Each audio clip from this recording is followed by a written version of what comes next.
champions are coming. Season 2 is here. Stand tall for British basketball.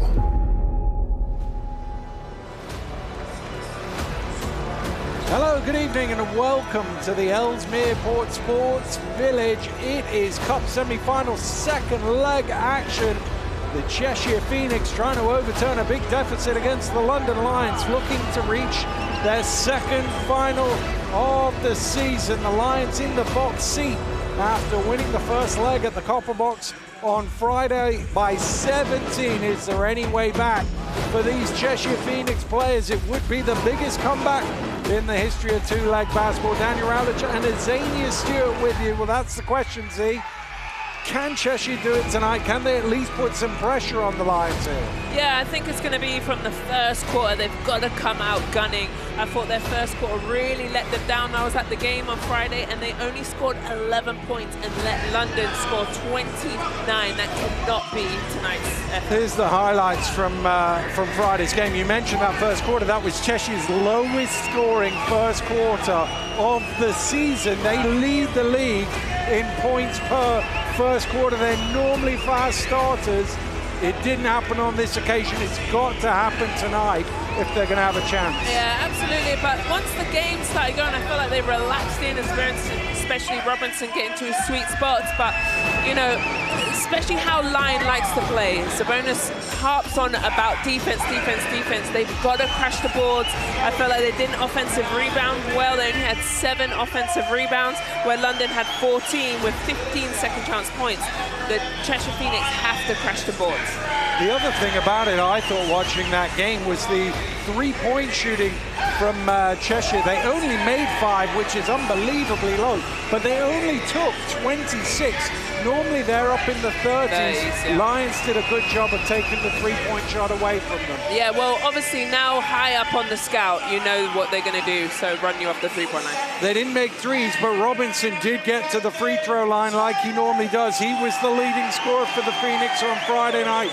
22 points. They need more of that, and they need some other guys to come in as well. Yeah, he sure did. 12 from 12 from the free throw line. He got downhill. You know he loves this left hand. Only 2 guys in double digits. Policelli with 10. Nobody else. You're right. They need extra points from elsewhere, but Robinson doing Robinson things, what he likes, getting downhill, really unstoppable. I feel like nobody's really found a way to stop that left hand.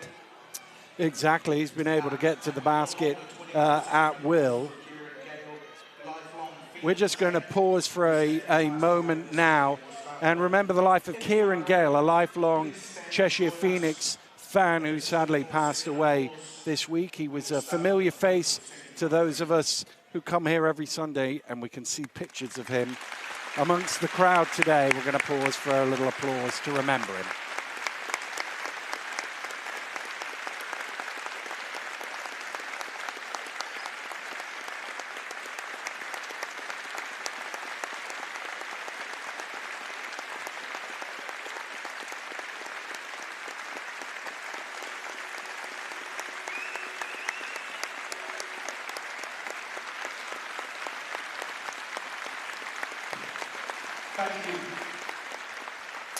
Well, the thoughts of Azania and I and all of the Cheshire family, to Kieran's family, a sad loss.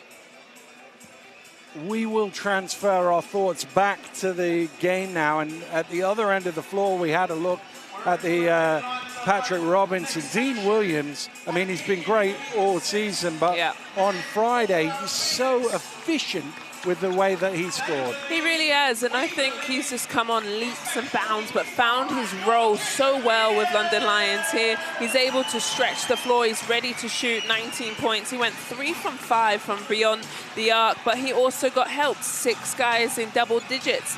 So it's really difficult when you're playing the London Lions. It's like, who are you going to stop? Multiple guys can go off at any moment, but I think Dean Williams is playing his best basketball at the right time. Well, that's the thing. They had 6 guys in double figures, and as you say, 19 for him, 7 of 10 shooting, really, really efficient overall, and that's what Coach Sabonis has. He has lots of different weapons to throw at you, but he will focus at the defensive end. He'll want to see more of that. Yeah. Coach Sabonis taking Cheshire out of their three-point shots. Always has been the top of the focus. Every time you speak to Sabonis, he says defense, defense, defense. Well, starting fives for London, he's obviously got the luxury of he can move it about whichever way he wants to go. Aaron Rye in the starting lineups, of course, formerly of Cheshire. Yeah. He'll be excited to be back here. Yeah, absolutely. You know, Aaron Rye for me was incredible here in Cheshire. Now in his London Lions days, he, you know, hasn't really found his full form this season. So glad to see he's in the starting lineup. And at the other end of the floor, we always are intrigued by which way Ben Thomas goes. He has tweaked it about a little bit of late, particularly with the injury to Tobias Cameron. He's not been in the lineup of late. This is the five that he goes with. We've seen a lot of this five. Yeah, we have. We always see, you know, either Robinson on the bench or starting, and you know, they've got a deep bench as well. Even though that Tobias is a bit banged up, they're able to go any way they need to.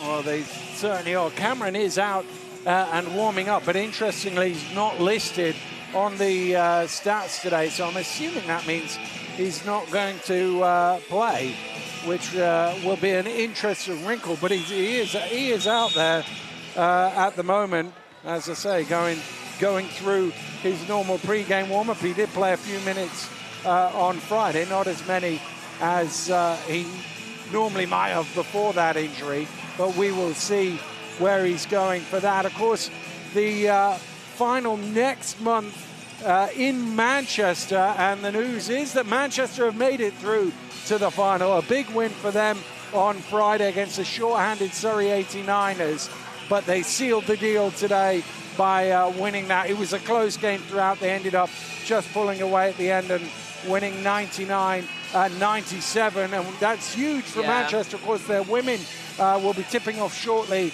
in their semi-final. If both the men and the women from Manchester could get to a final in Manchester at the AO, that would be huge for them. Oh, it's going to be popping off down in Manchester. I think that's amazing if the women can, but congratulations to the men, especially in their home yard. It's going to be some fun, so we'll see if London Lions can add to this, or can Cheshire cause a massive upset. Well, that will be the thing. As I say, no team has ever come from 17 down, having lost the first leg. 15 is the most. Sheffield did that against, well, it was Glasgow Rocks in a playoff game.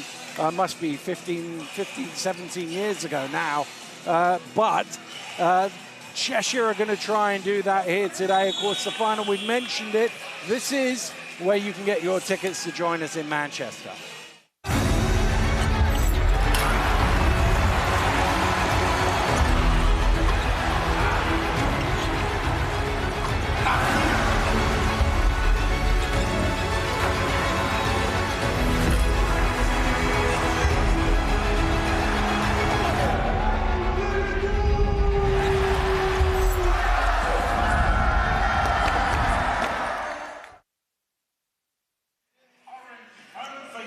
Tickets on sale now. Sunday, the 22nd of March at the AO Arena in Manchester. Been a long time since I've been there. Had one of the great ever league deciding games at that arena in 1999, Sheffield, Manchester. Terrell Myers with head fake Myers to win the league, if I remember rightly. Last time I played there was against USA. GB, yeah, GB USA. When was that? 2012. Was it 12? It was the year, was it the year before? It was your prep game. That was it. Well, we're looking forward to seeing British basketball back in that venue, and the London Lions will be hoping that they are there, and we're expecting. That's the other thing, is it's interesting in this situation. It's always, I think, probably the coaches struggle with it a little bit more. The players just rock up and go, we're up 17, it's all cool. Yeah, but you can't, I don't think. And I think Sabonis mentioned that, just talking about it's 0-0. And, you know, he's going to play. He's not going to take that for granted, that's for sure. Especially when you're playing a team like Cheshire that can fill it up from the three-point line. Yeah, they didn't shoot well, but now they're at home. They play so well here in front of their home fans. Well, a big G up there from the captain as they walked out onto court Skylar White, he will know that his team have to do the undoable, really. And it all, I think, requires a good start to give them a bit of belief. If London jump out to an early lead, then you start to go, oh, it's not possible. Cheshire, if they can just get the crowd up and going to an early start to the game, that's the key. It is. Well, fives making their way out onto court. The London Lions already with the trophy in the bag, looking to take the step to the final in Manchester in a month's time, unless Cheshire can find some sort of magic here on a Sunday evening at the Cheshire Oaks Arena.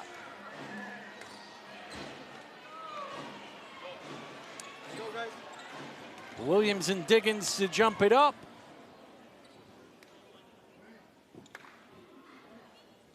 And we will go. It is Diggins who bats it all the way back to Skylar White.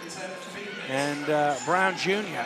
applying the pressure in the backcourt on Rideau. Cheshire get the first offense. Policelli. Look how close they are to him, because he's got such a quick release. And he hit a couple on Friday, so they know it, and here he is. Deep one, doesn't quite go. White with an offensive rebound. You talked about that pregame. Rideau for three back high, and Cheshire miss a couple of threes on their first offense.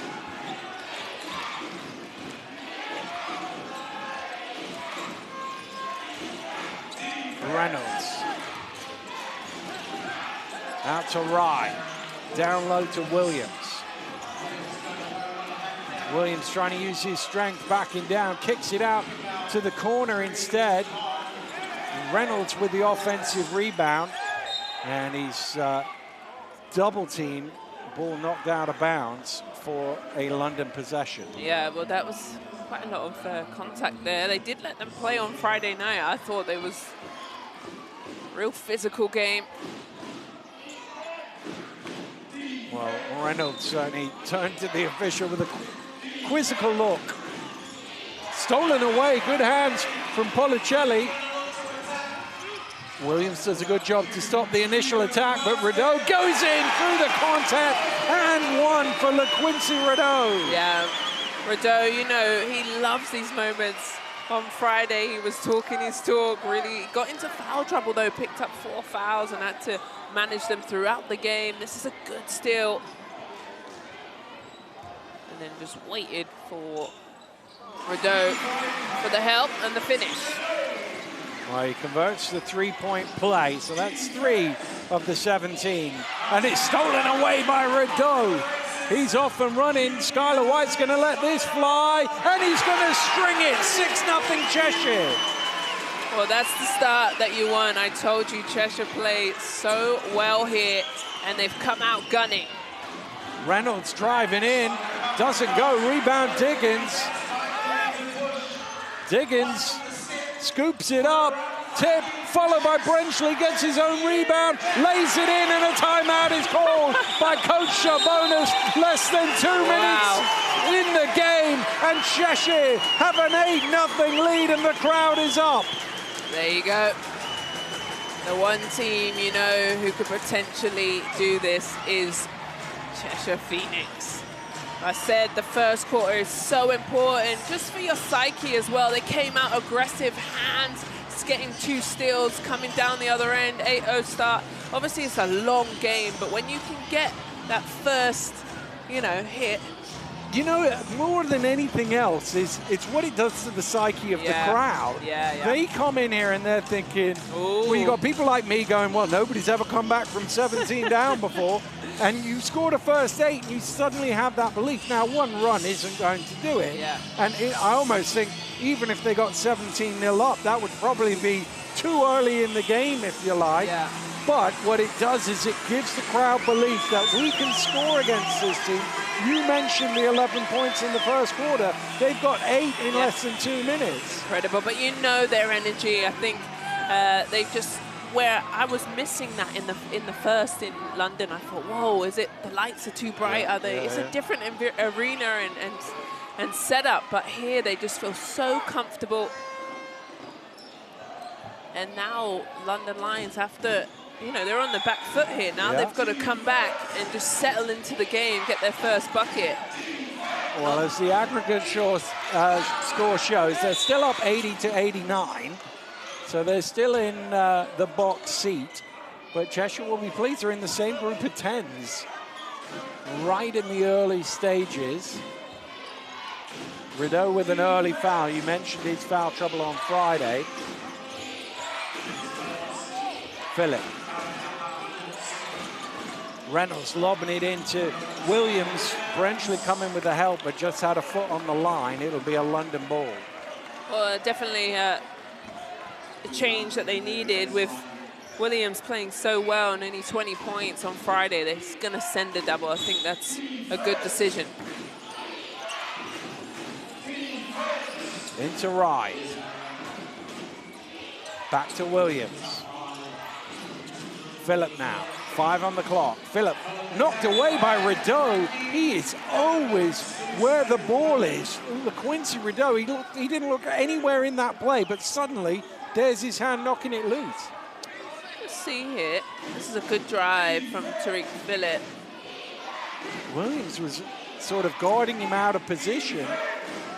There's 3 seconds on the shot clock. Rideau still got his hand on the ball.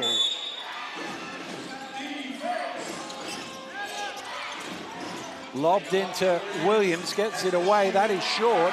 Rideau with the rebound. Sees Policelli out in front. Brown got a hand to it. It will stay with Cheshire. Well, here's Joel Scott. Will take out Dean Williams. And Scott, this is his second game back after a hamstring. He's back healthy. Well, he started the season so well, but as incredible. you say, been out for months with that injury. He'd be delighted to have got back on court on Friday. Yeah, Lions have really been riddled with injury throughout. They haven't had one game healthy. Another 3 is up and good from Policelli. 11-0 Cheshire.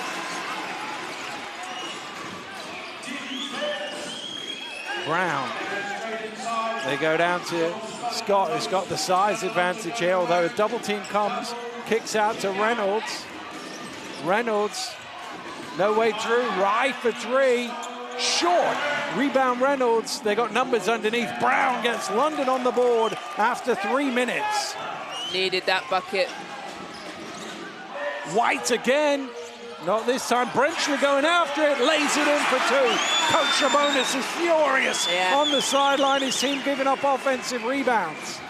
Brenchley doing a good job cleaning up the boards there. You can feel it in this arena right now. It's so intense. It feels like the 4th quarter. Yeah, it does. And we're barely 3 minutes into the game. An offensive foul is called on Scott. Sorry, It's what Cheshire do. It's Policelli 3s. It's offensive rebounds for putbacks. And there's the quick trigger. But, you know, this is what they're known for. You said they didn't get up make a lot of threes or shoot a lot on Friday. But now also hitting the boards is so important. That's going to go offensive against Rideau, and that's going to be his second foul. 3.5 minutes into the game. He is in foul trouble again. Well, the good thing is you just sub Robinson in, who's their top scorer. But Rideau, a little bit too much on that. But he's used to it now, right? This is how he plays, all or nothing. But what they lose is that ability to break plays up defensively, as we've already seen. The steal and a knockaway. Here's Brown under all sorts of pressure, ball batted about. Eventually Robinson comes up with it. Robinson out to Brenchley, puts it on the floor to the spin, and he's fouled. That will be 2 free throws for Jackson Brenchley. Really good decision. You know why? Because they ran him off the 3-point line. Here we go when we see it here. This is a nice kick. And that little shot fake gets Scott up in the air into a spin cycle. And He's at the free throw line.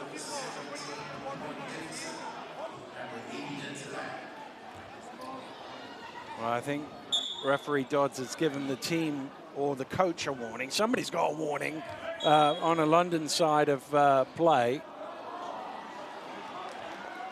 Well, that free throw doesn't count because the referee was still walking back to his spot before Brenchley shot the ball, so he will get that again.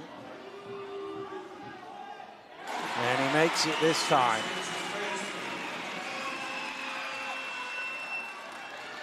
Well, 4 minutes in, Cheshire 14 for a team who only had 11 in the first quarter on Friday. Make that 15, and they have got 13 of the 17 they need. It is a 4-point aggregate game.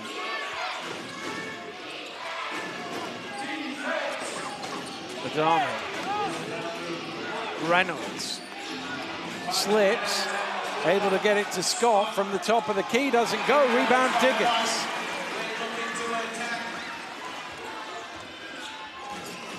Diggins.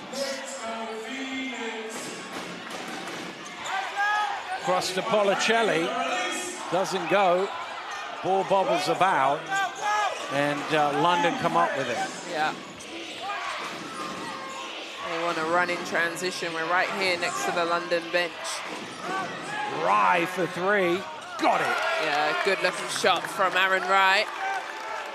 And it's interesting because London Lions usually like to foul in transition. That's what they are known for, but they haven't gone that format. There's a couple of times where coaches said foul him, yeah, and they haven't. They like to use their fouls early.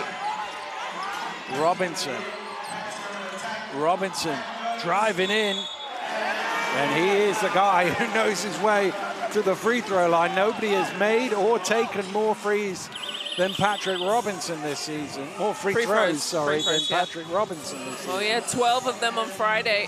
Yeah, Adamu, just those. His second foul. Yeah, his second foul. So is he coming out?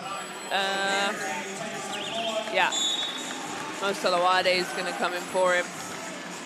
Dean Williams back in. Also Philip.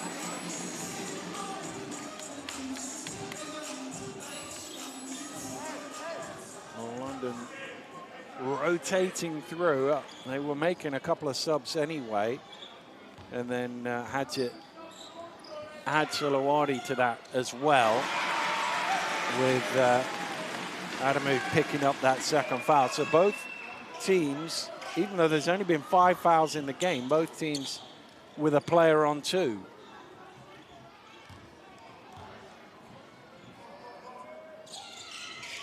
Well, Robinson didn't miss one on Friday. He was 12 of 12, but he's back iron on that attempt. Phillip.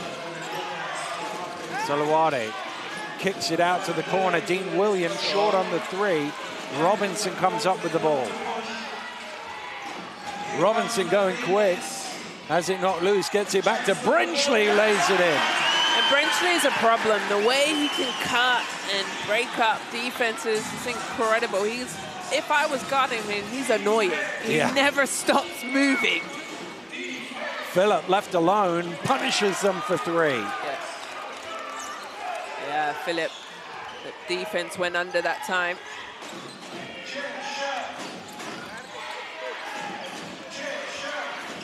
Policelli. Still got it. He's in an awkward spot. Gets it out to Lindo. And I think he thought it was later in the clock than it was. Phillip. Brenchley wraps him up. Salawade kicks it out. Scott for 3. Front iron, but in. Little soft touch.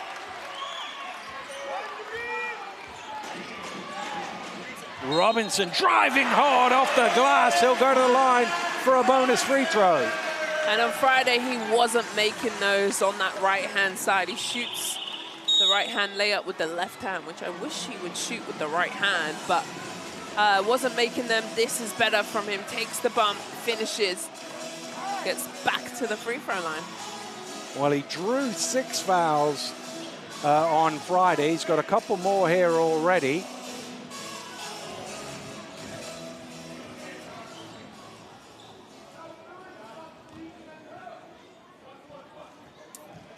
I find generally in these games where you get a big deficit, the team behind, particularly if they're at home in the second leg, do have that run and do get back, but sometimes it's almost like it's too early and the other team with the lead gets a way to respond. I'm reminded of a playoff game, Leicester against Plymouth, when they had Booman Williams in the backcourt, Plymouth, and they'd lost by 17 at home and were leading the game and they're leading the tie in the third quarter, up 19, ended up losing the game in the second leg and the tie by 20 odd. Sometimes you can go a little early.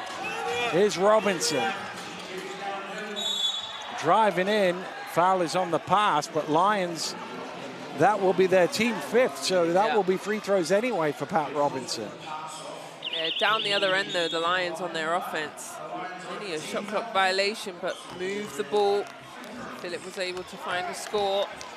And then down here, the other end, they haven't been fouling in transition, so Robinson just put the Jets on.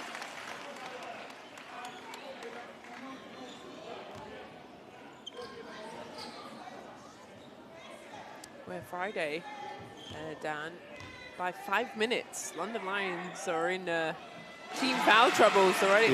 They pick up them fouls, they stop it. That's their style. They like to foul in transition.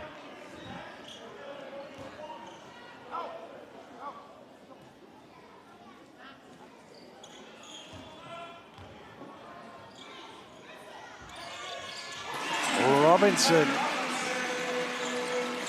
pushes it back out to a double-figure lead on the day, a 7-point deficit on the tie. Here's Rye driving through. What a block from Diggins.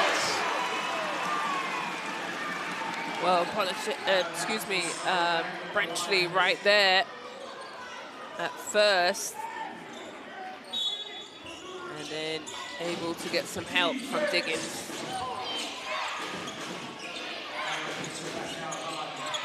Here's Sandy, top of the key, knocks it down. That's nice from Sandy. So cut in.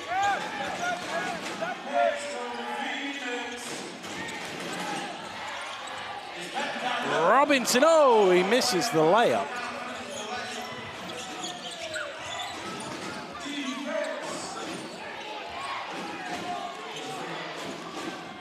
Here's Rye. Pass deflected, ball is loose. Brenchley comes up with it. Out to Robinson, turns down the three. Brenchley out to Diggins. Diggins can't quite lay it home. Ball is loose. Robinson comes up with it. Lindo now for three. Another offensive rebound. Brenchley, that's short, and again they've got it with Zona. That doesn't go, and eventually London get the rebound, and Diggins just wants a breather and grabs him round the waist. Wow. Well, we asked for more offensive rebounding from Cheshire. They get, 8 rebounds now for them in this first, but can't finish. Got to put that ball in the basket. Warning on the Cheshire bench as well. Okay, so both teams have got warnings.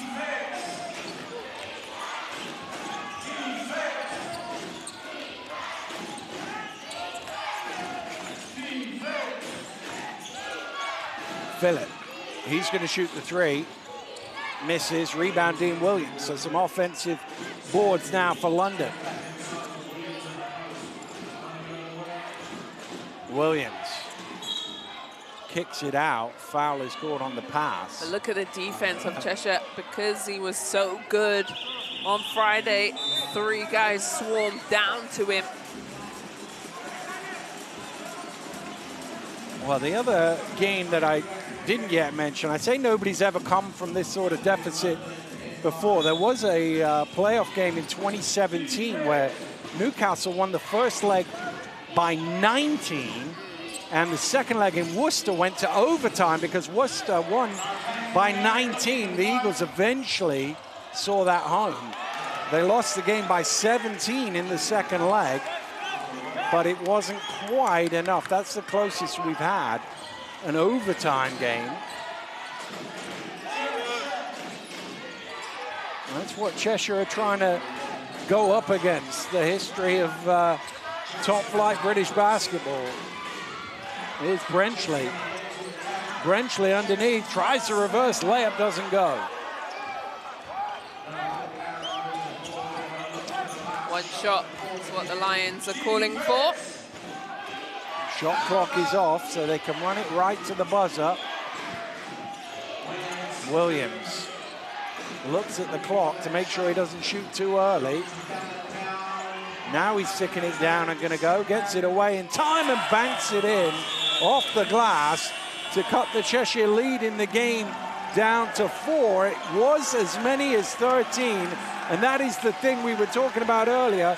You get that early sort of rush of adrenaline, you get up 13, cut it to 4 on aggregate, and then you look up at the end of the quarter and it's only 4 in the game. Yeah, all Lions just settled into that. I think they got punched in the mouth early.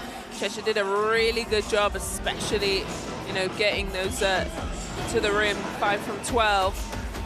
And the rebounding also helped Cheshire, but yeah, Lions. I was going to say that. The shooting number's not great from Cheshire, really, yeah. but the offensive rebounds, so they've got 8 of them at the offensive end, have given them the opportunity to keep going, yeah. But they're going to need those shooting percentages to go up as the game goes on if they are to pull off this comeback. Also, what was that, four second chance points off of those rebounds? You'd rather want a few more than 4 out of 8 rebounds, yeah, wouldn't you? Yeah, because they had that one possession that had like, what, 4 rebounds? Yeah, it was, yeah, in one go. But Rideau with 2 fouls, I think you're right. Him on the bench, he just, you know, sets the tone of their aggression and how he moves. And the first couple of minutes was outstanding. Kept the Lions, what was that, for about 3 minutes? It took them to score their first 3 bucket. minutes for the first score. I guess the thing here is you get 5 fouls to use in a game, and you can sit Rideau on the bench and save him for the 4th quarter, and the tie won't matter. You kind of need to just, you need him out there. This is the point at which you're trying to stay in the tie. So, well, you must know what you're talking about because he's on there the he floor. is. Here he comes out onto the floor.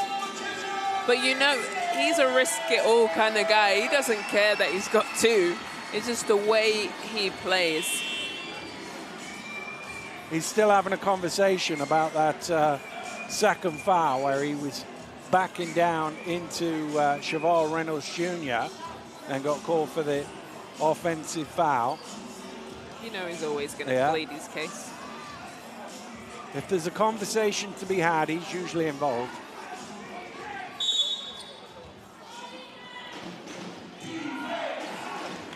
Underway here in the second quarter. Phoenix leading the Lions by 4, but down 13 on aggregate.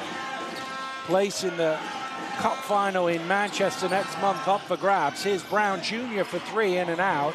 Rebound Policelli. Zona running rim to rim. What a block from Tariq Phillip. What great timing from Tariq. Rye has the size here. They reset him up. Double team comes, chases him away from the block, but that leaves Williams open in the middle. Whoa, good job from Aaron Rye to see the double. There's one of those early fouls. Yeah. Ethan Price committing it. It'll be a sideline ball.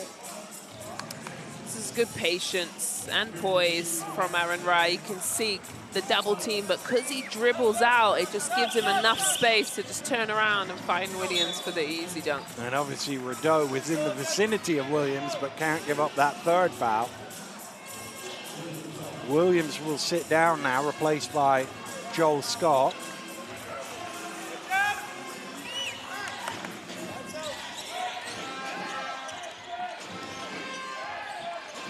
Rideau. Price is just holding Zona inside, but it's actually out on the wing that the foul is called. Cheval Reynolds. It's his first. 2 fouls in the first minute of the quarter.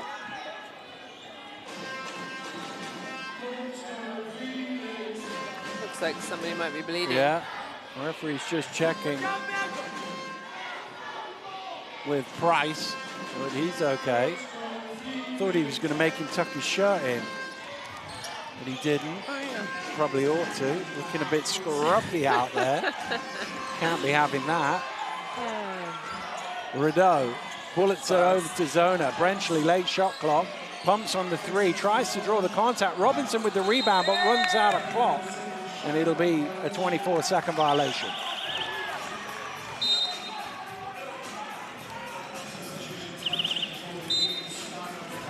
Diggins and White return for Cheshire. Here comes Williams for London.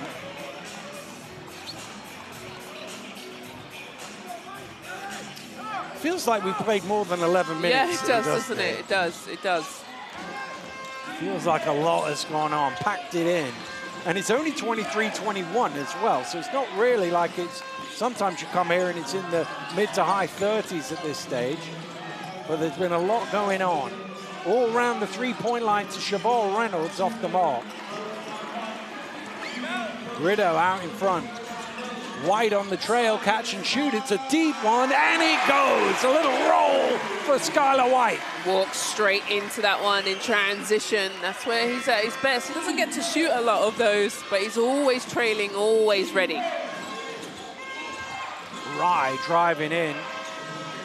Corner 3 from Brown, in and out. Williams on the glass. Oh, Rideau had a little poke at him. London bench is screaming that should have been a foul. There's a collision. No foul there either. Finally, we get one. Well, there could have been 3 or 4 fouls there. Wow. London are going mad on the bench. They thought Rideau should have got the 3rd one. Here's another look. Rideau there has a little slap. London's bench are all on their feet. There from Reynolds could have been a foul, and eventually there's one from Brenchley. Well, it's all going teams, on. Both teams have been warned, but they're going at it. You know this game means a lot. Not only is it the semi-finals, but these two teams, they got a little history together. Yeah.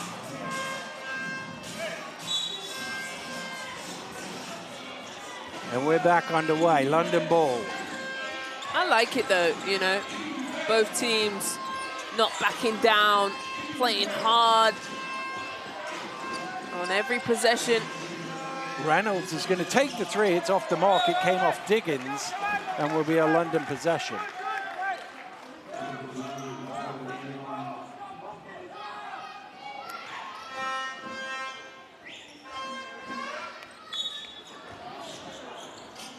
Scott lobs it into Williams. Push there from Skylar White, knocking Joel Scott to the ground. Yeah, it's just the 2 hands, that's all. Just had the forearm, it would have been all right, but it's 2 hands on Scott. 2-2 on the foul count in this quarter.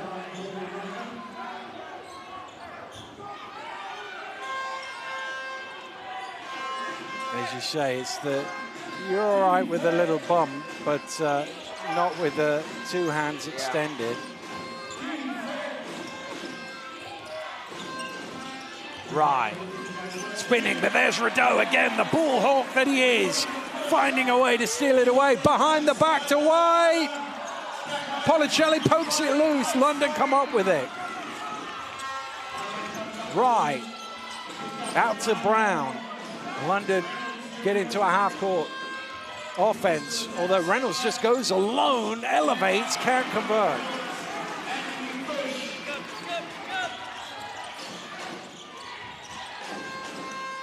Policelli skips it cross court to Diggins.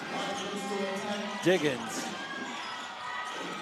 kind of stuck underneath. Good defense from Brown. Poked away, but straight to Rye.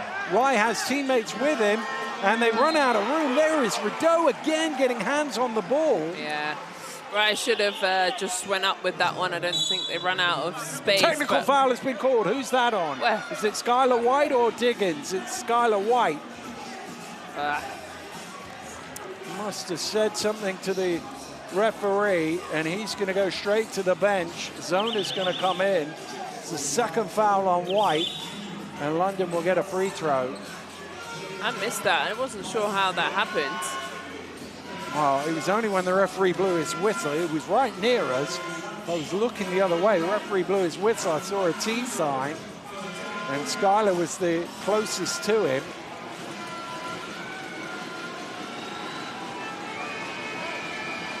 So that is 3 Cheshire players now on 2 fouls. Diggins, Rideau, and now White. London have just 1 guy on 2. That's Adamu, wasn't it?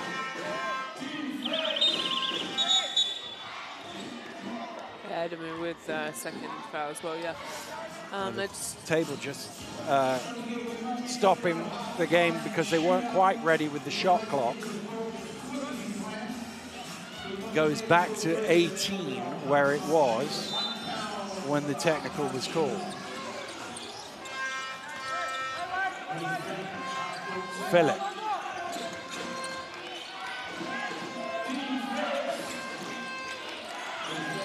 Phillip to the spin, off the mark, rebound, Zona under pressure, gets it out. Brenchley, Rideau out to Zona for 3, doesn't go. Tapped up in the air, and eventually Reynolds comes away with it. London get a chance to run. Here's Price spinning. Phillip down to Price.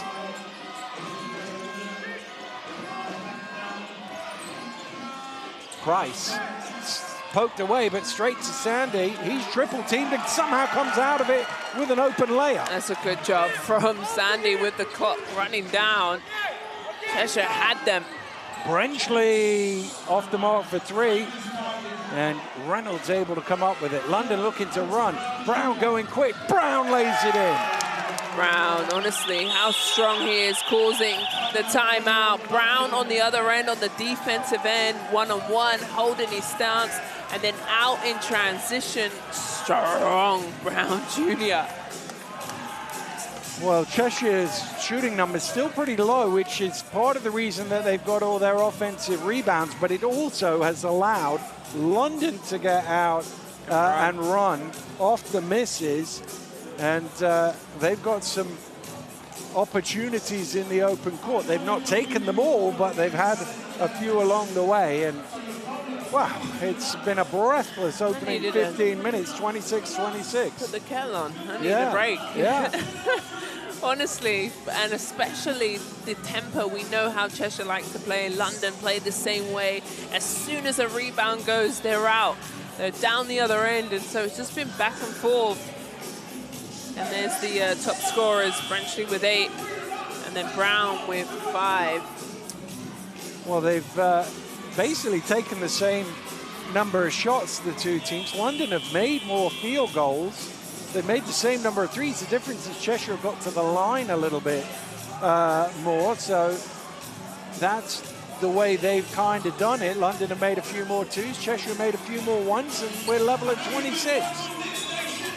And I guess that's the other problem about a deficit like the one that Cheshire had. They put so much effort in the first, to be exactly where they started 15 minutes ago.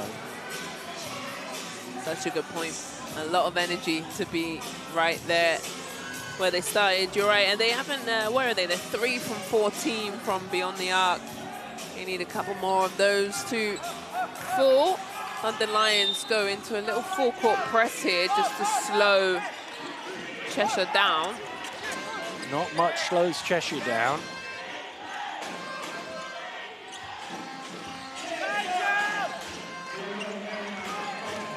Rideau. Backing his way down. That's going to be offensive again, and that's going to be foul number 3. And Ben Thomas is arguing about the no charge circle, but in that situation, the no charge circle isn't in play. It's only on when you're the secondary defender and when you're in the shooting motion. He's still got the ball on the floor. There's a technical foul on the bench. I think that would have been on Rideau for kicking the board, but he's obviously out of the game. So it's not a personal foul, it's a bench foul, which is probably better, because the last thing he wants is a fourth foul in the first half. Yeah, you can see the frustration on his face. But you know what? If he had bumped and gone up at the same time, I don't think it would have been a charge, where he kind of bumps, waits, then scores, where if he does it in one full motion.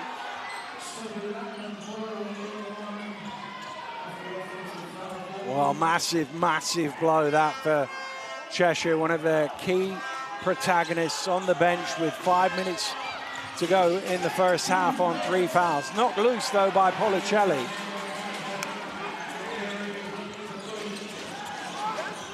Robinson mismatch here. Price has got to try and stay in front. He can't, but he'll block him from behind instead. Brown is fouled by Lindo, and he will go to the line.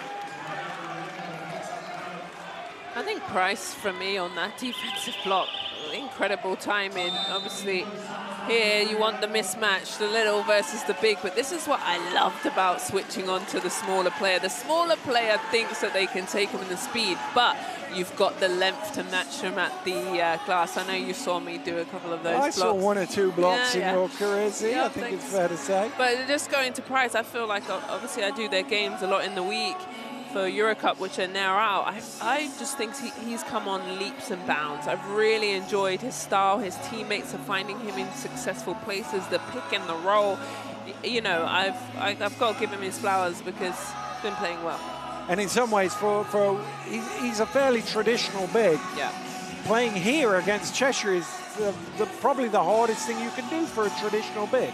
Especially against Cheshire, you're right, because they like to spread the floor. Their bigs can always shoot. There's that barging shot. You see, if he went up as he was barging, he would have got the call, but it's a hit, and it's an obvious one.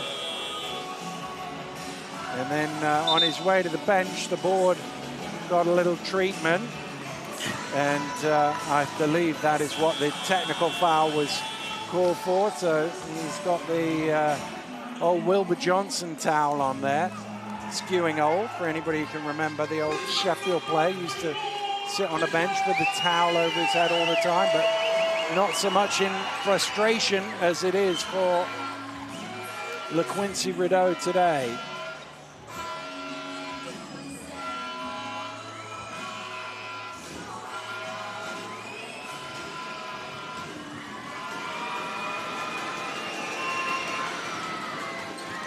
Brown at the free throw line makes the front end, and London, for the first time today, are in the lead. Accurately, they've been in the lead.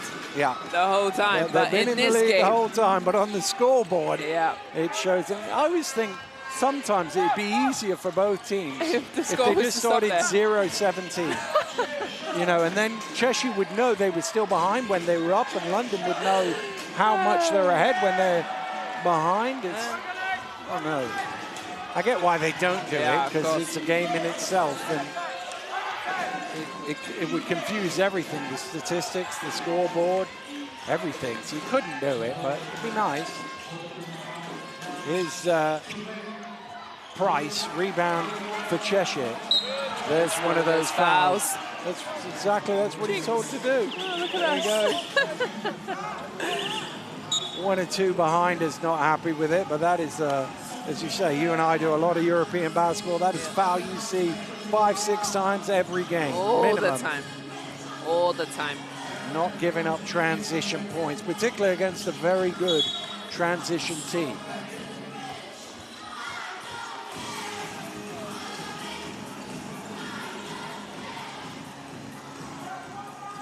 Robinson for Cheshire. White has the mismatch, and that's one of them where they're both wrapped up, and they're both happy to be wrapped up, trying to convince the referee it's the other guy's fault that we're wrapped up. Yeah, the offense always wins. Yeah, it comes out. Reynolds smirking to himself as he goes to the bench. That's his second foul. It's also the team fourth, so now both teams reached the limit for the quarter.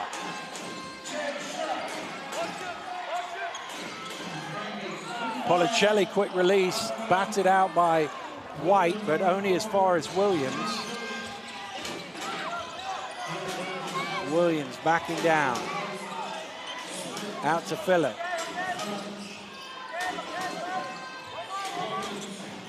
Hawkins kicks it out to Rye. Long two for Aaron Rye, foot on the line. White, deep one, off the mark. Rebound Rye.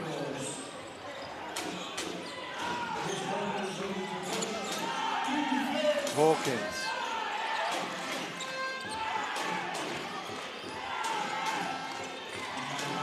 Rye. Out to Hawkins. Williams thought about it. I always think if you think about it, it's too late. Yeah, it is.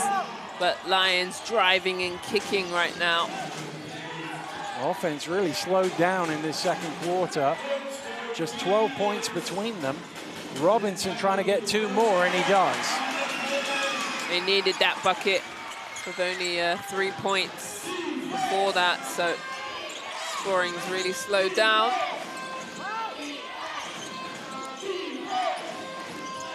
Right.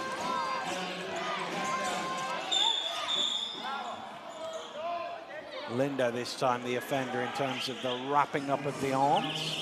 He walks straight to the bench. Well, here's an interesting tactical play by Coach Ben Thomas. LaQuincy Rideau is coming back into the game with 2.5 minutes to go to halftime.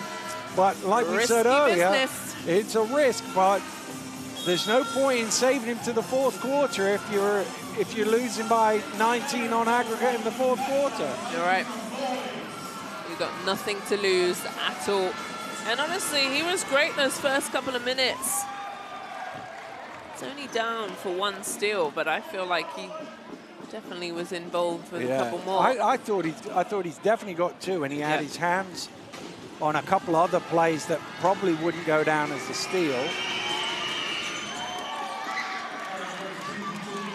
Here he is then, LaQuincy Rideau.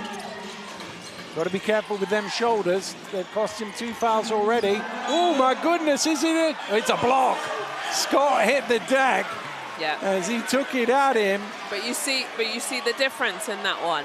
That one is all in momentum, where the other one was a hit, stop, lets the referee decide where he's going in motion. Look at this.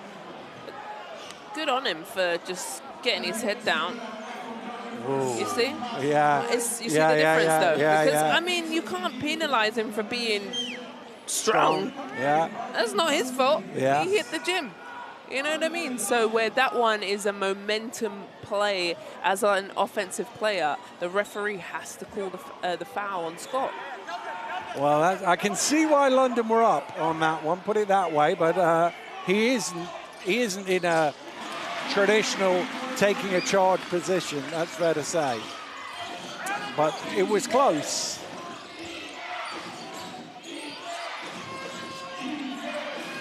Here's Scott at the offensive end. He spins, gets wide up in the air, and he's got great patience and footwork, Joel Scott. I really like his style of play. It was so unfortunate. Oh, a flop now called. Is it a technical flop or is it a foul? It's a foul. It's a blocking foul. But I think basically you get in front of Rideau, you hit the deck and see what happens. Indeed. I think that's a good call. Yeah. I think it's a good call. But now, because they know, it's like a scouting report on Rideau. You know he's gonna, be a ball straight to the basket, so get in front and take a charge. It's better them than me, because I'm not doing that. You know that hurts. You know the other interesting bit of it is, I know you're not taking a charge. The other interesting bit is, Rideau could have come into this game You're going 2.5 minutes to go. I'm going to just dial it back a little bit, make sure I get to half-time. He's playing. He's playing how he plays. Yeah. I told you, he doesn't care. He only knows one way. I'd be amazed if he makes it to the 40th minute, by the way. Phillip fires up the 3. Rye with the offensive rebound. Phillip thought about it, turned it down. Oh, and his pass to Williams was too far out of his reach. I think Phillip should have put that one on the glass. Brown back into the game. He takes Scott out.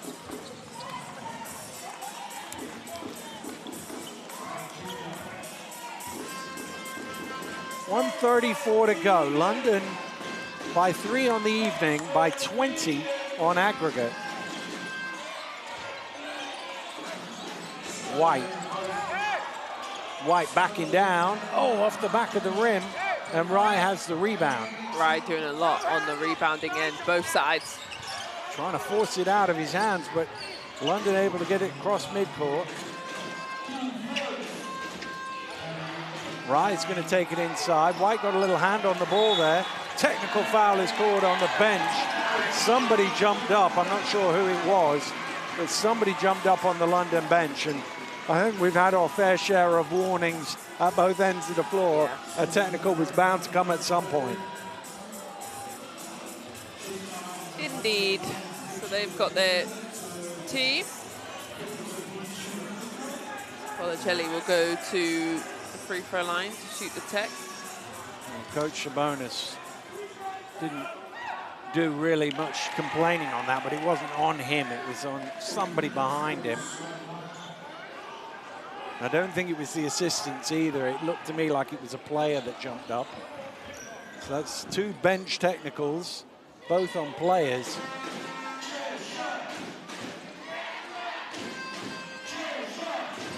Well, free throws are going to be important for Cheshire. They've got to hit those. Well, when you need 17, you need everything to go in. Rideau. Inside to White. Oh, good move. Brenchley moving without the basketball. Gets his reward, and Coach Sabonis will call for time. I told you, I really like Brenchley's style of play. If you're defending him, you hate him. Offensively, you love him. Constant movement, constant cutting, the way he crashes the glass as well, rebounding. He's excellent here, look. They just got lost, didn't they? Phillip went to the corner, and then Brown didn't come in quick enough. Yeah, good pass from Skylar White, too, in the double team. Well, it's just a rotation issue, but look, London would be more than happy to trade scores from here, won't they? From here on out, It doesn't, you know, yes, when it comes down to the last minute, they'll want to win the game, but as it is now, they just want to keep that safety blanket of the 17 points they earned on Friday night. Yeah, and it happened so quick, didn't it? I feel like the lead ballooned, and then they just kind of stayed calm, didn't panic, because they had the whole game to get themselves back in, and the cushion of the 17 points. But really, that's what I was thinking, that first quarter of their Friday night, just really, that was the game, you know? You can't afford big. And throughout the game, they brought it back within 5, within 6 points. They went on lovely runs. So it's possible, but then when you let the game get away from you, then your second stint just makes it really hard. Well, even today, Cheshire had 11 points in 2.5 minutes. They were 11-0 up in this one. Since then, they've only scored 22, so a third of their offense came in the first 2.5 minutes, and then London were able to get a bit more of a hold of it defensively. Hawkins.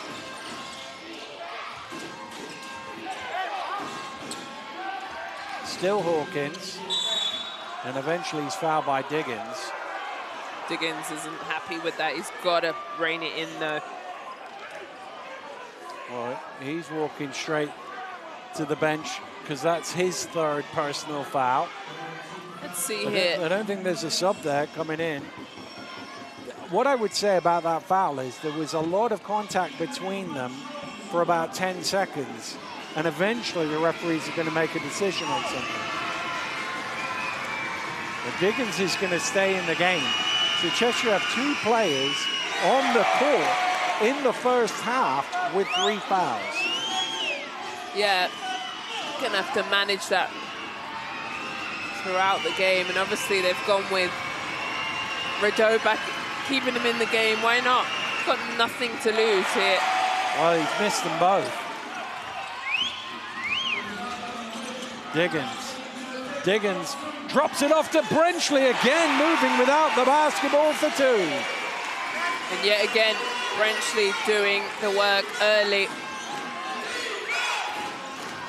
Brenchley's also going to be a dad, I heard. He is, yeah. We did that last week. I mentioned that. Is White over the back. Oh, yeah, I wasn't here You last weren't week. here last Sorry. week. I had a cover. Lauren Thomas-Johnson. Skylar White, foul number 3. And Ben Thomas now is going to protect the 3 players on 3 with 5 seconds to go. And that's a good He's idea. going to take them all out just to make sure nobody going for a rebound does anything untoward.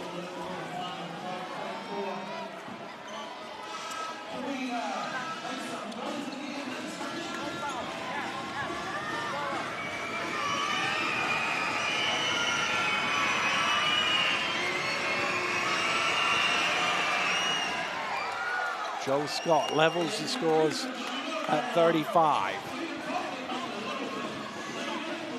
He will get a breather if this one goes in, as Kieran Sandy is ready to check in for him.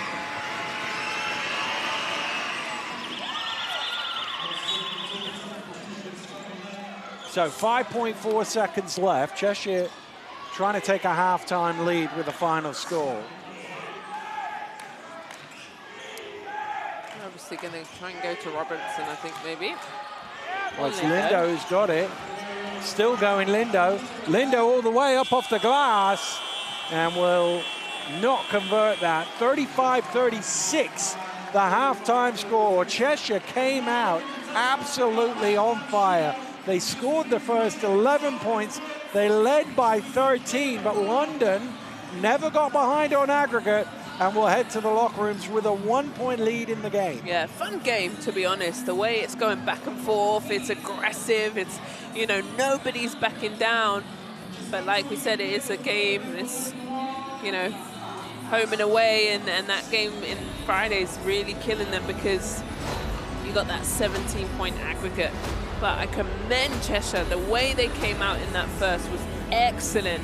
But have they put a bit too much in that first quarter? Therein is the question, and the reality of the contest is those first 10 minutes was an 18-point gap. They basically played dead even for 5 quarters since then, but the problem is that 18-point gap in the first 10 minutes of the tie. Cheshire, again, I'm going to say it again, if they're going to win this game, they need to shoot the ball better than that. They've done everything they can out there, but they, you know, they're going to need 50, 55 points in the second half to win the tie, maybe more.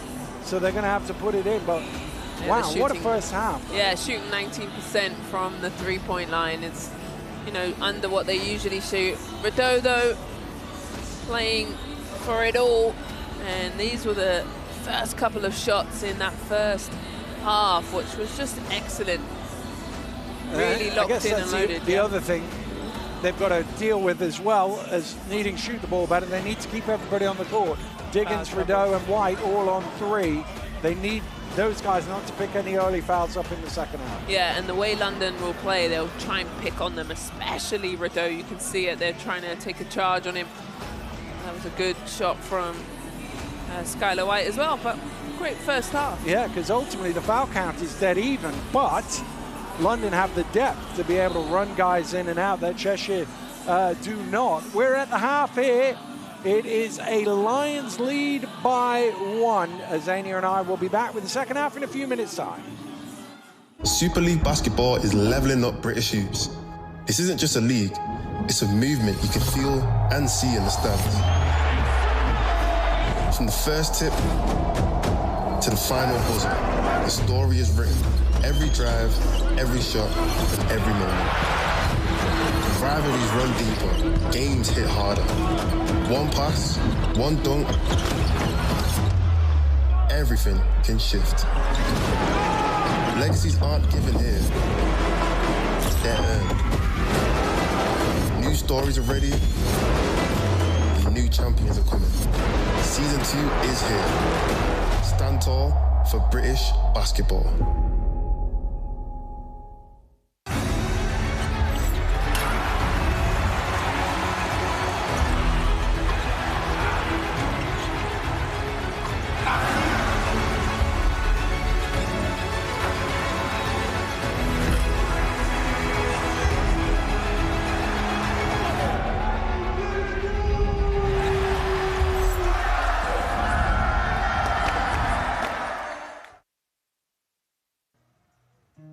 I'm happy who I am. I'm happy who the parents I have. And my father especially, he taught us a lot of things, how to be a man and to respect everybody and to respect the game and respect what you do. So, it's something that is important, but at the same time, everybody has a father, everybody has a family, you just try to represent your family the best way possible. And does that, my dad in Lithuania especially has a little extra sauce to it, let's say, or in Europe in general. But yeah, I'm just happy for the father I have. He loved us. He taught us a lot, and he always showed us the way. Everybody thinks like, it's automatic that my dad's going to push us to play basketball or to do basketball. He never did. He never wanted. He's like, you guys do whatever you guys want to. It just happens automatically. You're just around the game the whole time. You're going to practices. And when he was in Portland, then, we moved to Spain and we get put into basketball, but when we were in America, we did everything. We did football, golf, tennis, soccer, or football in that case, did everything. And it just happened to make it to basketball. We were good. We liked it, we understood the game. And that, but like for example, my big brother, he stopped playing at 18, and my dad didn't mind it at all, So yeah, my brother's working in a hotel. He's a hotel manager. My sister's in Japan. My brother's obviously in the NBA, and I'm a coach. So, everybody just went their own path. So my dad wasn't a big, that we had to do basketball, but yeah. In the last 2-3 years playing in Spain, I already started doing the coaching course in Spain to be able to do it. I was always asking a lot of questions to the coaches. I always realized coaches were getting annoyed by me because I'm asking why we do this, why that, does this make sense, this doesn't make sense, so I was already, my last 3 years, my last year playing, actually I was coaching one of the youth teams at the club that I was playing just to get some, traction, and then, for the course you needed to do it. And then at 27, when the offers that I wanted weren't coming, I knew it was going to be eventually going to happen. I thought maybe if you start earlier, I can get higher faster or younger or whatever the case may be. So I'm very happy I took the decision, and, here I am. I am a hard worker. I believe in hard work every day, discipline. But I would say that everything happened. I'd probably be surprised that everything happened so quick that I'm a head coach in London, Euro Cup and SLB, at 33. But I'm very thankful again for the opportunity, for everybody that allowed me to do this, to have the coaching staff that I have and the players that I have that are very, very, very easy to coach and very, very, very, very good rounded people.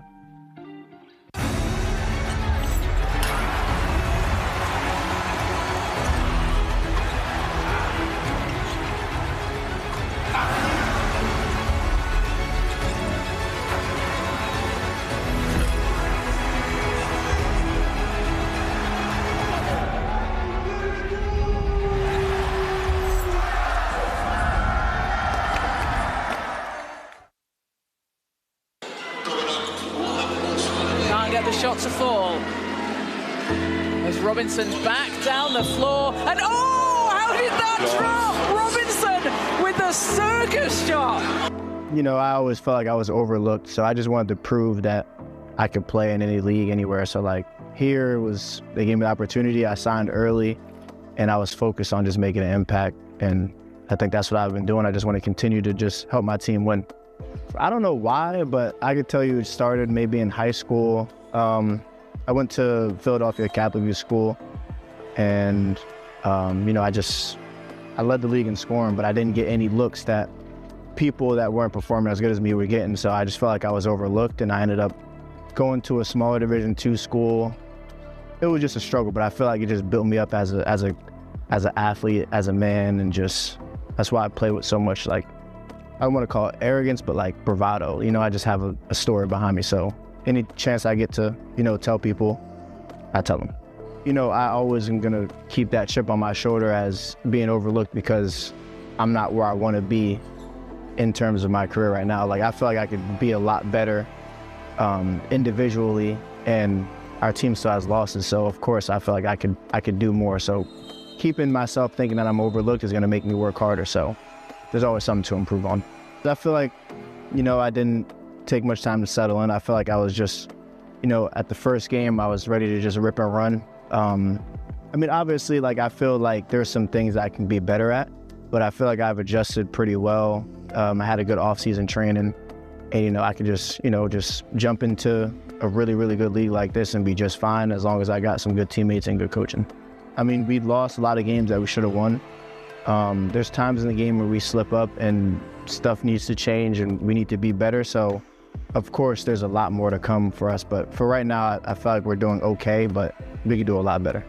We shoot so many threes and we play at such a high pace that once we get stops and we score, like, we kind of just a snowball effect, and it gets bigger and bigger, the run gets bigger. But it's not something that's, you know, premeditated. We just play, and then eventually the run's gonna come. So I just feel like we need to have a few more of those per game and negate the bad ones, you know? There'll be lows and there'll be highs. I feel like you gotta keep yourself grounded and keep yourself in the middle. Don't celebrate a win too much, or, you know, don't be too sad about a loss or a bad performance. You gotta always think of the next one. So whenever that game is done, you watch the film, close the computer, and move on to the next game about how you can be better. Just aggressive, you know, just determined, I'm gonna get to the shots I wanna get to. I'm gonna get fouled a lot. I'm gonna play fast. You know, I like advantages, so anytime I see a little slight sliver of light, I'm gonna take the lane.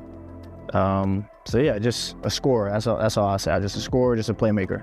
Going to the basket is something I've gotten a lot better at. My dad used to, you know, get on me about going to the lane soft or weak, so he made me wear a mouthpiece, and once he did that, I feel like it just opened up me going to the lane because there was no fear of getting hit or getting my teeth knocked out. So, like, the mouthpiece, I feel like, was a staple to, like, me evolving as a driver. Individually, I mean, I feel like just everything. Anything I don't get, I feel like I left on the table. And then as a team, I feel like, why can't we win everything? Why can't we win the trophy, the cup, final? Like, I don't see why we can't do it. So anything that I feel like we don't win or I don't win, we left on the table. So I come out and work every day, try to push the guys to get all that.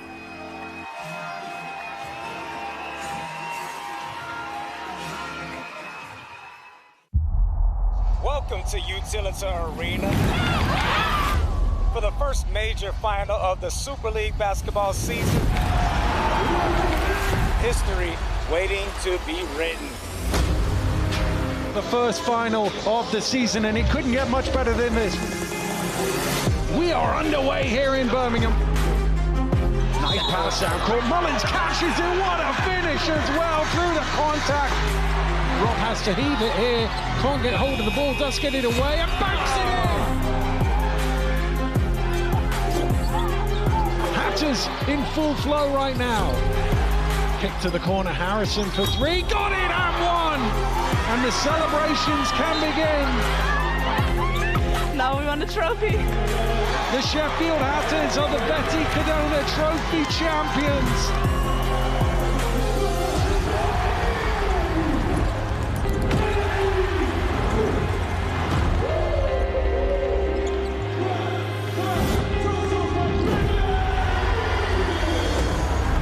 It is the Lions era against the defending champions, the Newcastle Eagles. 40 minutes to decide who's the champion. Jack has long ahead of him. Gale finds Cole long for the Jack. Zadamu open for three and he knocks it down. Brown tacks the rim and jams it in. He's hit it! Cole long for three! And the London Lions have the silverware in their hands. Your 2026 Super League Basketball Trophy champions, the London Lions.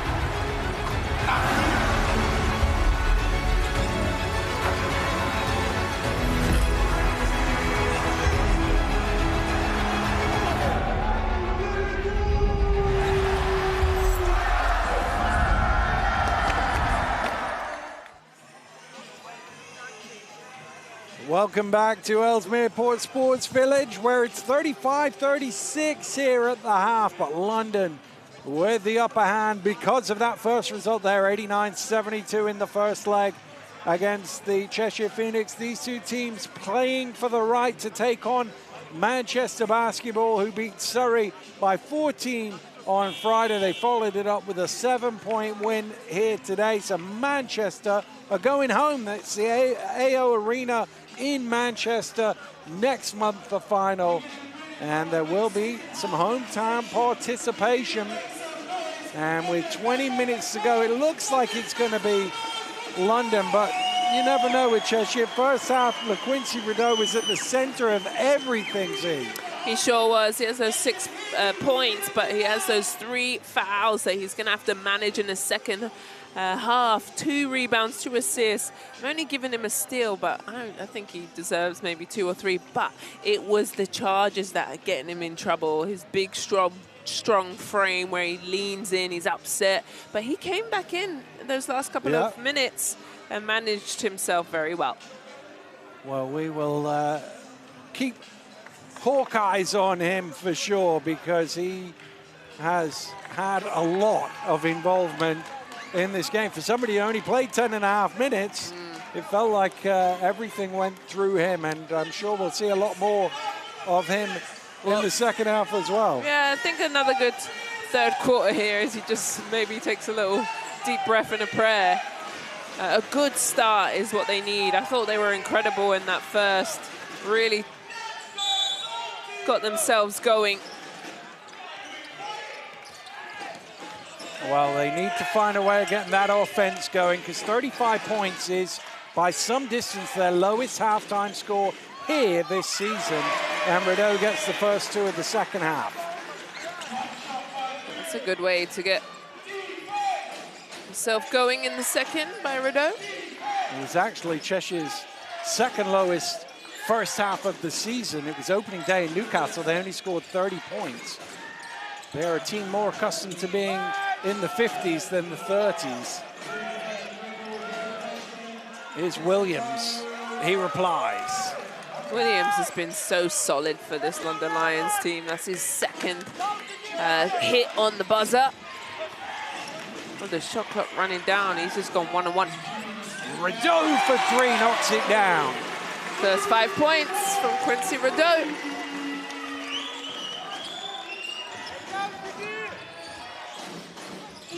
Reynolds gets deep into the key and in off the glass. Too easy. Yeah, I was just thinking they need a little more resistance than that. Shelley's got to show a hand. Diggins, strong up for 2. Well, we're just going back and forth here. Well, after a relatively low-scoring second quarter, this one started quick. Well, they've had a rest, haven't they?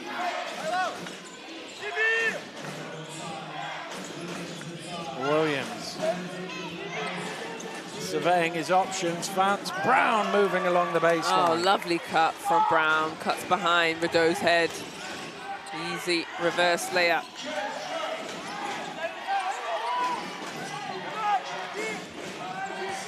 Rideau. Back to White. Brown quickly up on him. White to the fadeaway. Tough shot, but he makes it. Ooh, that's so hard to guard Brown Jr. There's nothing you can do about that. Fadeaway, Skylar White. Mid-ranger, lovely. Right. Down to Williams. Rideau on his back. Picks it up. Shot clock low here. Does Reynolds see it? Yes, he does. Gets it away in time. I think that hit the rim. Doesn't matter because Diggins has come up with it. Diggins for 3. Short. Long rebound comes out to Williams. There were a couple of Cheshire players going after it, but it went over them.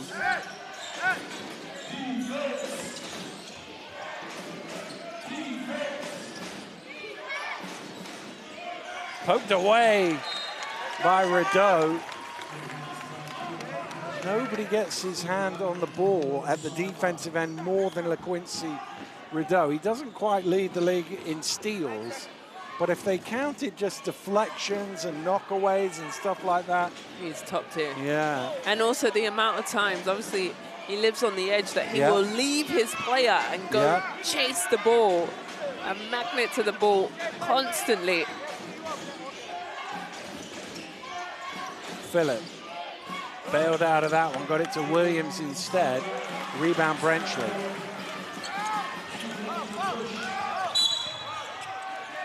Aaron Rye fouling his old teammate. The fans optimistically asking for an and-one. I think even Michael Jordan in the mid-90s at the United Center wouldn't get an and-one for that.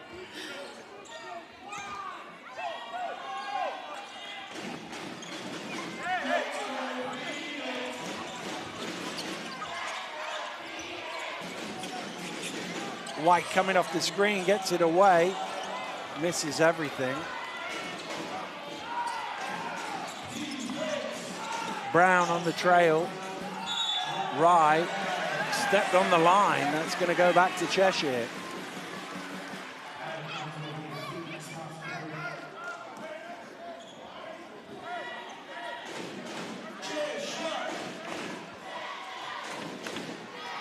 Just the bonus down here on the other side, just saying calm down on the offensive end. They do. If they can go quickly, they like to. If not, they really like to move the ball around. The other thing is, when you're up 17, 15 as it is now, you don't want the pace of the game. As Rideau hits another three, that's 8 points already in this quarter for LaQuincy Rideau. Oh, he's out of the game now. That's going to be his fourth foul, pushing Williams to the ground. And surely they're going to have to take him out. There's no movement as yet. Sandy's coming in. Yeah, this is... Well, he's been so positive for them at the offensive end. Yes. 8 points, 2 threes, and then running back on defense, he just... You can see he's matched up with Williams as a result and just pushes him to the ground. They've left him out there. Rye in for two.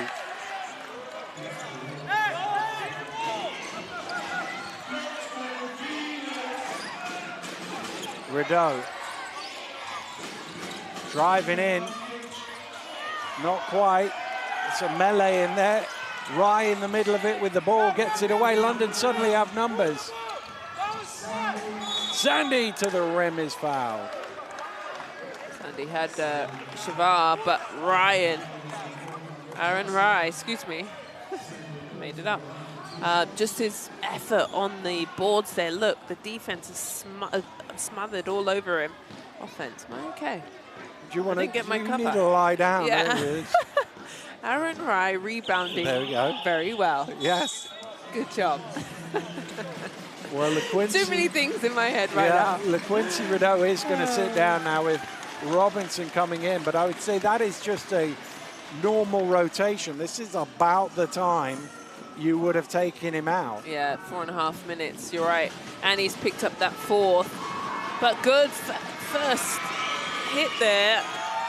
Playing with those fouls is difficult. Sometimes when you're in foul trouble, it kind of takes you out of your rhythm. You play a little bit, you know, you take the foot off the gas, but not Rideau. He only knows one way. Yeah, 5 of 7 for his 14 points, are very efficient as well. Policelli. Dharma we haven't seen much of because of his early fouls. And he's taken to the rim by Policelli. Really good use of that left hand as a defense. Adamu on that right hand. That pass doesn't get over Diggins. I just wonder whether he might have been able to maybe not catch that.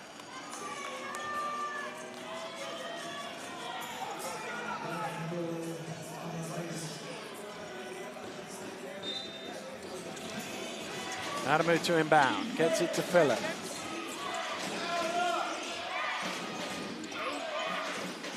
Sandy puts it on the floor to the spin, rebound Diggins. Sandy takes the foul. What's that? Their second foul. And the thing is, because the depth, and remember, they've got no Ovisoko, no Magusti.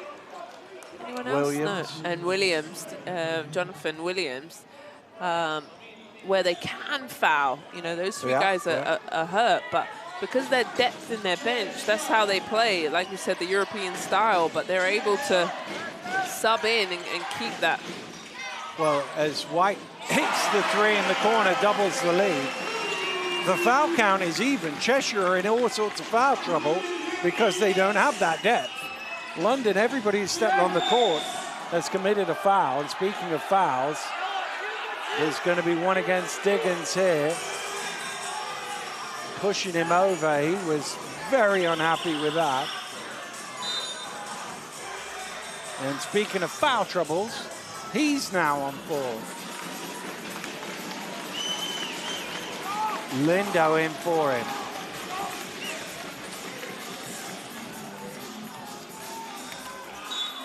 Well, I mean, Cheshire have 2 guys on 4, and London have 3 guys on 2. But as I say, the foul count is virtually identical. It's distribution. Scott close in, can't convert. And the whole bench is shouting foul, foul, foul. And London do that to stop Cheshire running the floor. Well, they weren't in the first quarter. No. They couldn't get them. They were just running gun. But now, what's that, their third team foul, yeah? Yeah, third. Yeah. 3 each. And that's also the third personal foul on Adamu.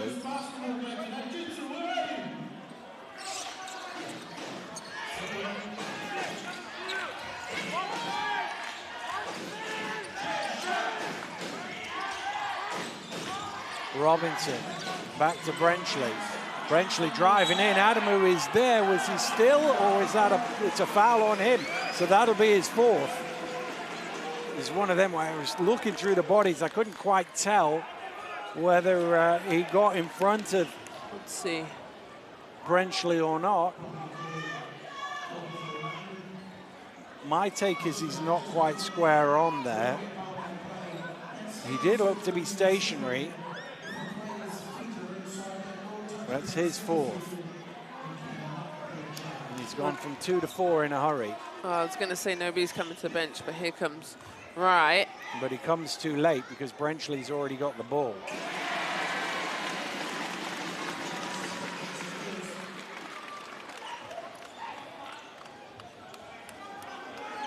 The other thing is, the part of the rule that a lot of people seem not to know is the player has to ask for a foul.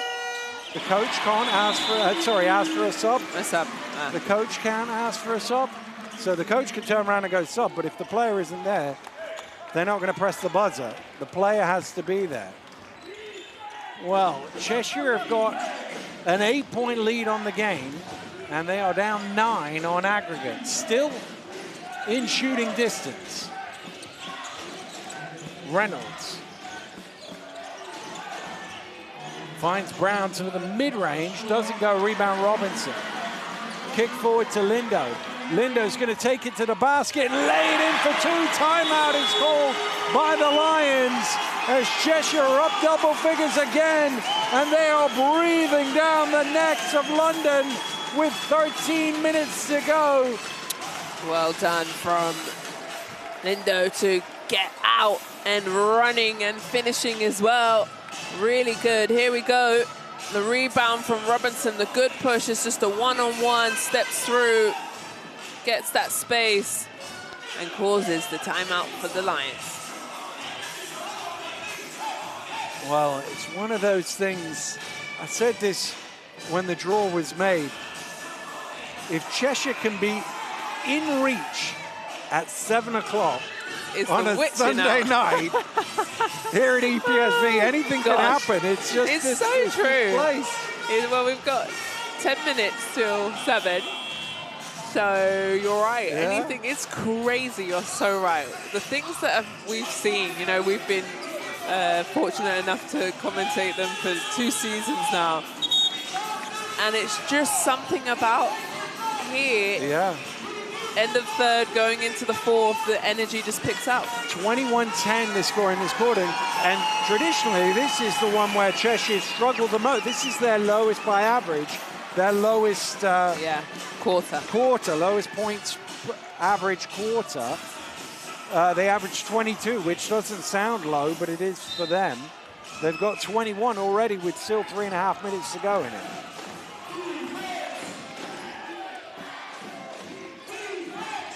Here's Williams. London replied in the first half. Can they reply again? Scott. Has Phillip up top. Phillip for 3. Misses. Foul on the rebound. I think it's Brown, by the way.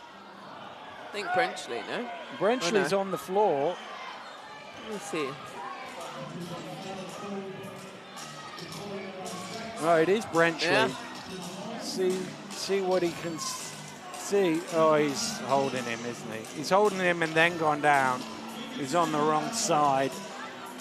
It's a good spot by Chris Dodds, one of our most experienced officials.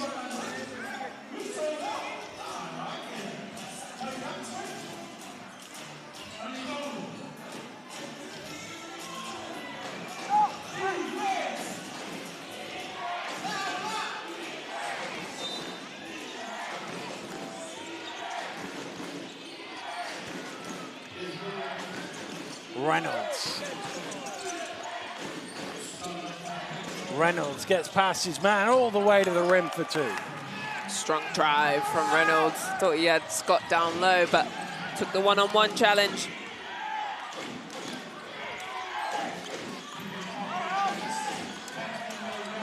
Robinson through the contact and 1. Robinson always finds a way to get downhill constantly. You've got to respect Robinson's game. And actually, this season, it's just been, could be a push for MVP, really. We haven't really spoken about No, MVPs, we haven't. have we? No. But I just think he's how many games has he got? 20 a game? Tell me, come on. I don't have that off the top of my head, but a lot is the answer because he's averaging 19.5. And there we go. So he's pretty close to that. But the most impressive thing is he's made more than 100 free throws in the league this season, which is just volume like you wouldn't believe. And he's pushed it to 11 now, so 6. Although Phillip with a beautiful spin off the glass. That's an elite move from Tariq. Robinson again replies immediately.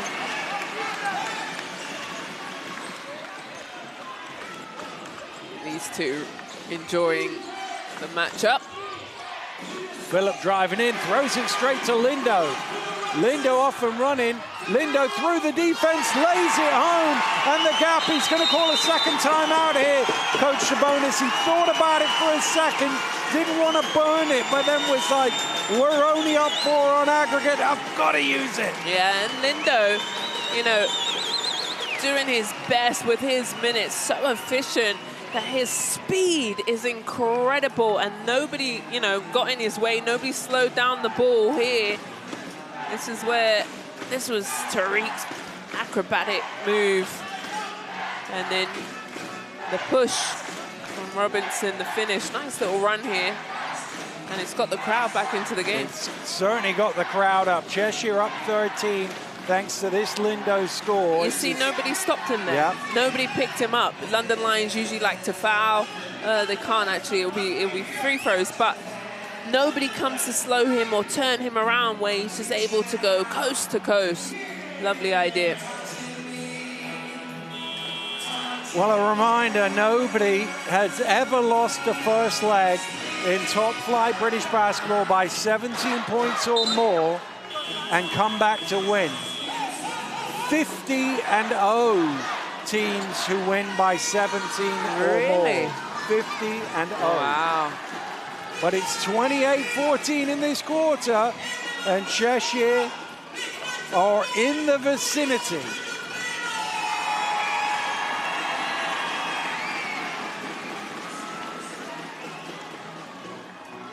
Lindo's just got to tie his shoelaces up before we can get underway.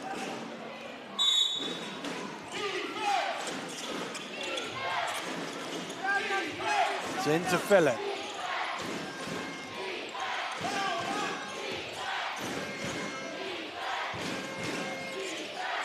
Down to Scott. Scott kicks it out. Brown for three. Big shot. He knocks it down. Chaundy Brown Jr. That's massive. You know why everyone collapses into Scott? Robinson got up in the air and wasn't quite sure where he was putting it. Yeah, the attention that Scott brings, you can see Cheshire, all their eyes go to him. They all start to sag in the paint. And good decision from Scott to throw it out to Brown. That turnover from Robinson, though. Got to look after the ball.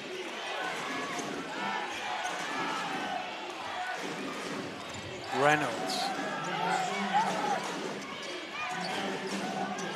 To Rye. Rye drives in. Off the glass. Well, he wasn't sure about calling that timeout, but his team has responded coming out of it. Lindo for three. Oh, not quite tipped in by Policelli. Wow, diving Lindo. And that is going to be a Cheshire ball. Lindo absolutely flying to try and get that ball. He's Superman, that one. To try and tip that, and it hits Brown, and they get the ball back. Fantastic effort from Lindo. He jumped straight back up as well.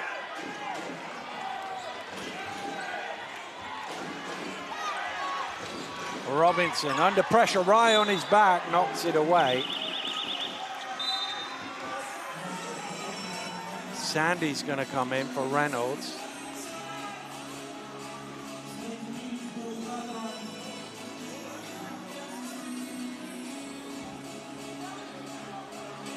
Yeah, Rye's with his 8 rebounds down, so keep an eye for his double-double. Into Lindo.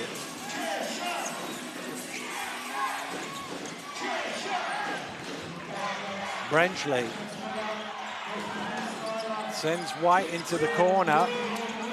Shot clock down to 5. White to that fadeaway, hit one earlier, not this time.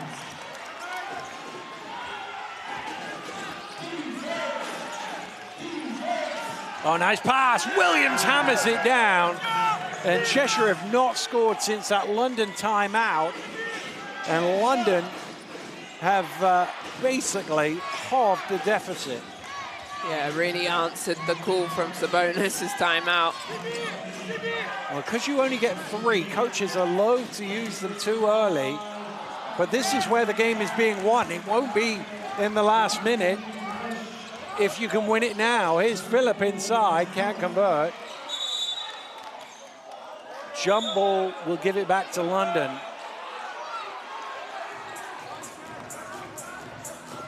Really, Tariq Phillips should have held that last possession. The shot clock was off. Well, the weird thing is it comes back on now because it's a possession in the front court, but there's only 0.4 difference between the game and the shot clock. So it doesn't really matter.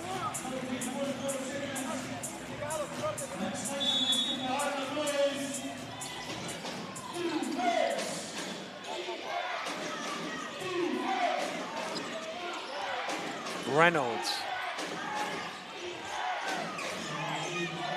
taking it down, goes to the mid-range, front iron, Rye in there again trying to get a rebound. Well, it was very briefly a great third quarter for Cheshire. It ended as a good third quarter for them. They took 7 out of the lead, but they've still got work to do here. Knicks leading by 6 on the day, but London still with a double-figure advantage on aggregate. Well, Cheshire put up 28 points in that third quarter. Like we said, normally it is the hard quarter that they struggle with, but not today. 28 points, fantastic. There's the percentages as well. They've managed to hit 3 threes. And the Lions, though, it's going up a bit from Cheshire's point of view, but again, Yeah. 6 threes. They probably need another 6 if they're going to win. The 16 assists, though, from Lions, moving the ball, sharing. But 6 steals from Cheshire. Lovely number. 10 points from turnovers. And 17 fast break points. London only have 3. Well, London have answered the call every time they've been asked today. They found a response. That timeout. They did the same thing in the first half as well, where they've just stayed even keel. They've not let the scoreboard pressure them in any way. They've just come back and done what they need to do. Yeah, and that was that timeout. I thought, oh, but the way that they were playing and scoring and the feeling was good. But you're right. They've, you know, and just talking about London Lions' Euro Cup, they've had some heartbreakers. They've had 3 games. They lost by 1 point in a row. In a row. Are we friends? Yeah. We're just saying all the right things at the right time. But yeah, just heartbreaking. Obviously, their campaign is over in the Euro Cup, so now they're just trying to go to clean all the trophies up. Yeah, London have obviously already won the trophy. They're 10 minutes as it stands away from the cup final, and they're already talking out loud about the clean sweep. And I notice across the court from me, Piero Cameron, famously the captain of the Jet Wash Chester team that won the clean sweep 25 years ago. Not many teams win all 4. Kingston did it, Chester did it, Newcastle have done it. Not many teams do that, and that is what London are trying to do. Leg 2 of the sweep is 10 minutes away from the final. Obviously, Manchester would have something to say about it should London get there. But Cheshire, it's 7 o'clock, folks. It's Sunday night. We're into the witching hour. What have the Phoenix got?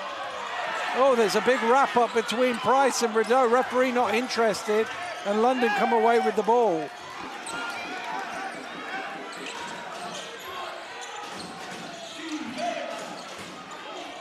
Nice pass. Blocked, but fouled. Price and Rideau have a word or two. I think it's mainly Price doing the talking. Yeah. It was good Spanish pick and roll. It was a pick first and then a back pick. And look, you can see that late pick from Aaron Ribe gets Ethan Price open. Well, you were watching the replay. I was just checking that there was nothing further going on because there was still some conversations being had on court.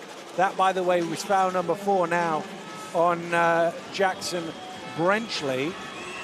So that is Diggins, Rideau, and Brenchley all on 4.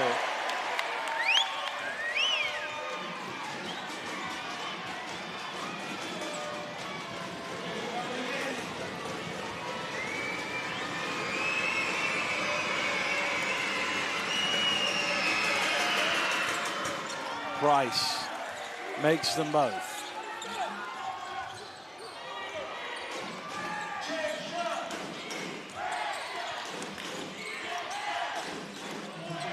Brenchley has it not loose, still has possession though.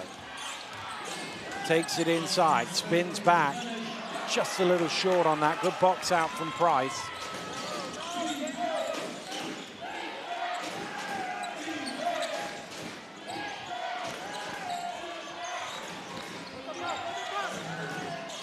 Price to the spin. That's great low post move. Really nice job. Use of the body. Spins off Diggins. Cheshire still haven't scored since that London timeout. And they won't do here either. 3.5 minutes have gone since Cheshire's last score. That's the end of Rideau's game. His foul number 5. And it was probably the lightest of all of them. Yeah. He's going to be upset with that. Didn't even... How many minutes was that?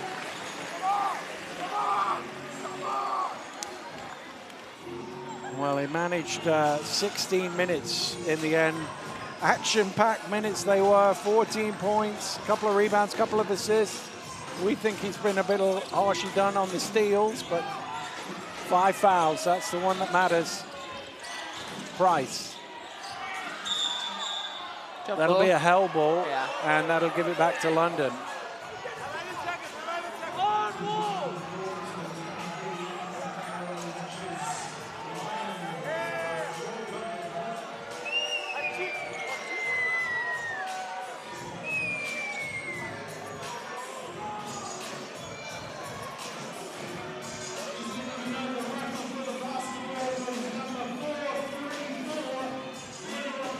London ball from the end.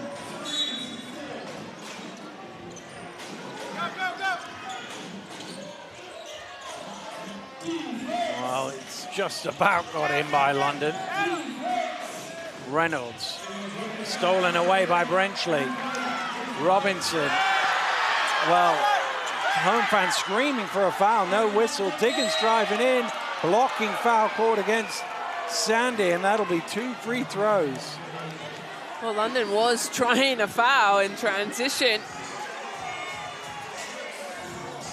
Let's have a look here.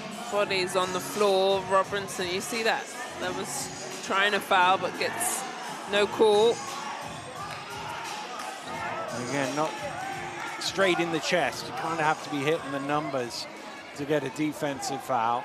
See, those are those charges that I don't like. Yeah, the worst of all worlds. Yeah. You get sent to the floor and it's a foul on you. Yeah, I'm not doing that. Just stay solid, but that's their style. They probably practice those. Sabonis gives me that type of coach that, as Diggins hits that you practice charges. Yeah. No, you're not doing that. I'm not doing that. No. But also, 1, it hurts. Yeah. 2, you could come out injured. And 3, it's a really long way down on the floor. Don't listen to Z, kids. Practice your charges and make sure you take them for your team. All right. Cheshire are finally off 63. Technical foul called against Ben Thomas. He was asking for a travel, I think. So that is 2 now on Cheshire, isn't it? Because it was 1 on the bench earlier and 1 on Ben. So any more technicals, whether it's bench or coach, would be the end of Ben's evening. So the rule, just so people know, if you don't, is a coach is allowed 2 technicals or 3 if 1 or more are on the bench.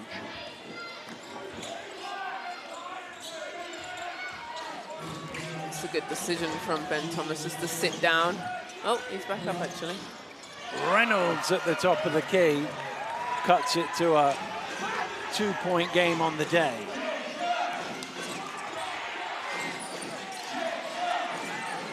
White spinning, working his way down to the basket, wants to come back the other way, kicks it out to Policelli under pressure.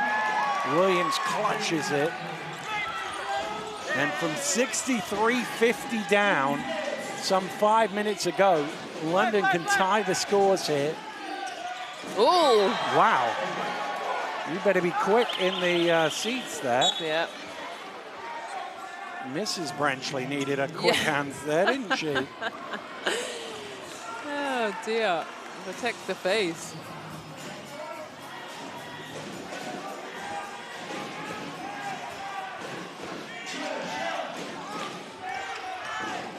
Robinson driving in under all sorts of pressure around the rim and out. Hawkins is fouled at midcourt. I love the fact that the London bench are screaming for an unsportsmanlike foul when there's any break the other way, they're screaming for that exact foul to be called, to be committed, sorry. And that's the 4th one now on Skylar White. No, yeah. So Rideau is gone, Diggins is on 4, Brenchley is on 4, White is on 4.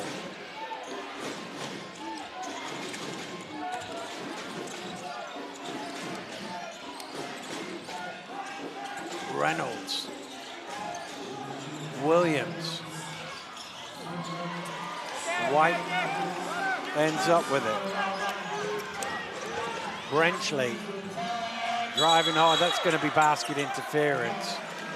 Somebody got up there and slapped the backboard, which you're not allowed to do when the ball has a chance of going in. Yeah.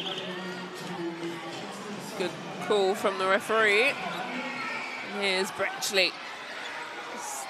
Gets the ball on the rim. You're right. There it is. Was that Sandy? Yeah.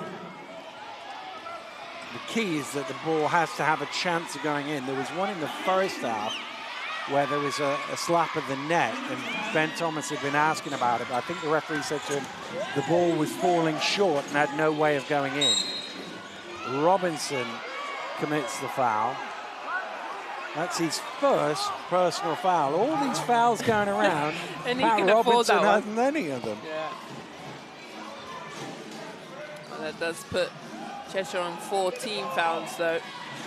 We're over the limit.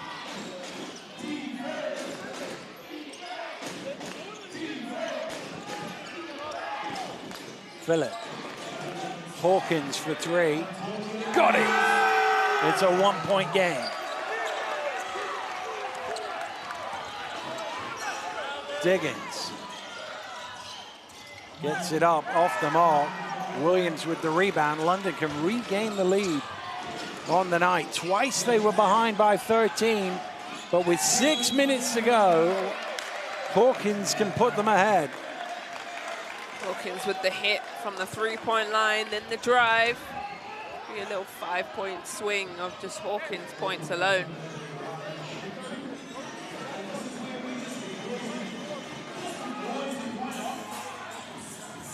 And that's what's nice when you hit your first shot, because then the defense is worried. They run out to you, just waited, good patience, then gets to the rim. What were you going to tell me before? Well, he didn't play in the other game, Hawkins. On Friday? No. Friday night. Hasn't played that much. Obviously, he's joined the team halfway through the season. Wait. Lucas Schunas was in the lineup on Friday, but not today. Oh, yeah. Has he even traveled with the team? I haven't seen him. No, he hasn't. Rye is going to return to the game. You were watching for the double-double. He's already got it now, Aaron Rye. 11 points and 10 rebounds. So he checks back in.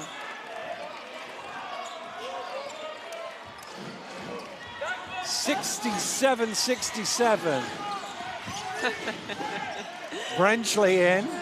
They're not quite going as mad as I thought they might with that. I think that 6-7 trend has kind of died They off. were doing it last week. I'm glad about it. Williams. Phillip off the mark. My son is keeping it alive, and he's 20 now. Foul is called. Scott is going to check back in.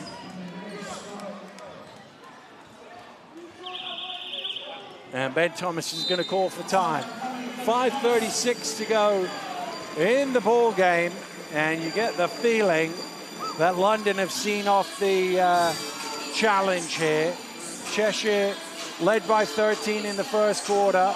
London pulled it all the way back, took the lead.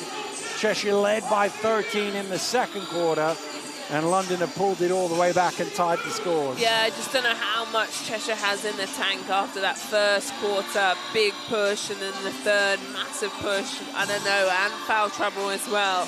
It's tough. As you can see from the leading scorers, their second top scorer is already out. Their leading scorer is on 4. And he's one of 3 other players on 4 fouls. So their starters have a ton of foul trouble. And I guess 5.5 minutes to go, they're still going to go for it, but there's something about even just win the game. Send the crowd home happy winning the game, even if you can't get to 17. That's a good point. I think Cheshire stick to what they've been doing really well, is getting out in fast break. 19 fast break points where they're able to get the rebound, keep Lions to one tough shot, and then get out and running. London Lions only 3 fast break points. Cheshire only 4 points in this quarter, that after a 28-point third quarter. Remember, they had 28 with more than 2 minutes to go. So in the last basically 7 minutes, they've scored 4 points. Yeah, and it was after that Sabonis timeout, wasn't it? Yeah. He hesitated on it because he knew I've only got one left. But boy, in hindsight, that looks like an amazing timeout. Robinson, no way past Phillip, and he gives the old finger whack, the Dikembe Mutombo finger whack. Brenchley comes away with it, and Hawkins does the splits as he commits the foul. Well, the Knicks fans up in arms there. I don't even know that he meant to foul him there. I think he just slipped. Yeah.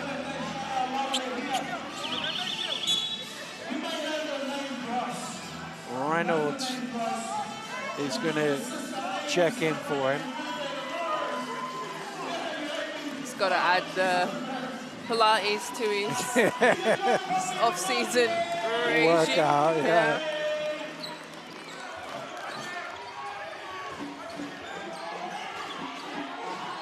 Robinson doesn't shoot a load of threes, and he was way off on that one.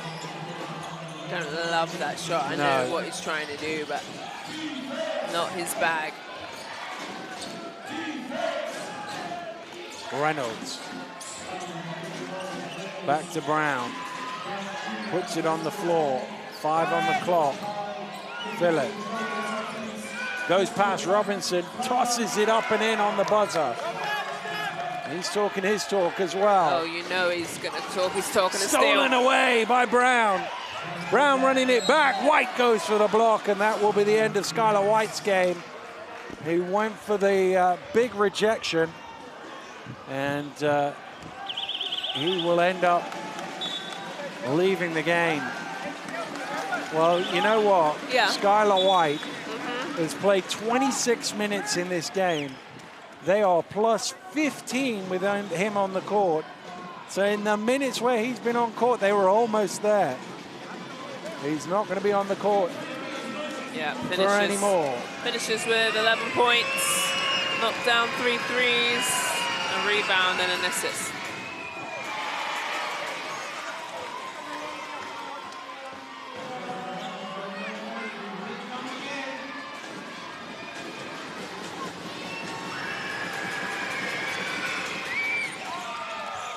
Brown makes the second.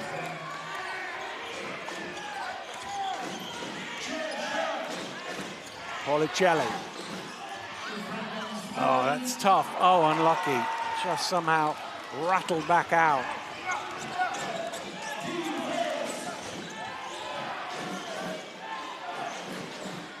Rye.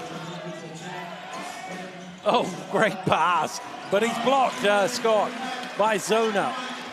Good job from Zona. Well, I had visions there of Diggins ending up on our lap there, the way Rye bumped into him.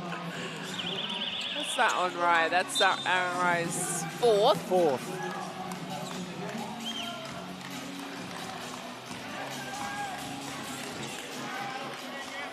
Aaron Rye with his double-double has been incredible on the rebounding side of things, especially on the defensive side. He's got 8. Robinson spinning and he's fouled by Hawkins. And Patrick Robinson will go to the free throw line for 2. Yeah, again, Robinson going back to the free throw line. Hawkins was in the right position, but it's that ill discipline that you put your hands in. The referees, look, it doesn't matter what, if it looks good, if it's not, they're gonna call it a foul. You've got to just stay up. It's difficult though when you're moving, when the, you know, body control, and he kind of bumps him into his stomach. It's funny because he just said to the referee, he's turned into me, and it's like, yeah, but your arms aren't up. Your arms are down and out in the front there. These are free throws number 19 and 20 for Robinson over the 2 legs. Wow. He's was 12 of 12 on Friday. He's now 5 of 7 after that miss today.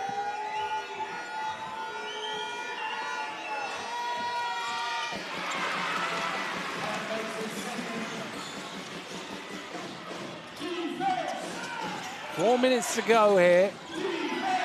in the second leg. London in a commanding position as they look to reach their second final of the season. Reynolds trying to get it into Williams, finally do a few pump fakes and he lays it in. Begging for a foul as well, doesn't come his way. Robinson, foul by Reynolds, and he will go to the line for 2. Well, both going back and forth. Williams down on the other end, had to fake a bunch of times. Here is Robinson. Well, the London bench were all up. I thought that was a foul. Looked like a foul to me from this angle. The referee thought it was foul, and that's the most important angle. I don't want to be a referee. Don't tell me. I know. It's so stressful. It is stressful. I will agree with that. I don't like it. I wonder how much sleep they get. Do you know what I mean? People talking to them the whole time. It's stressful. Yeah.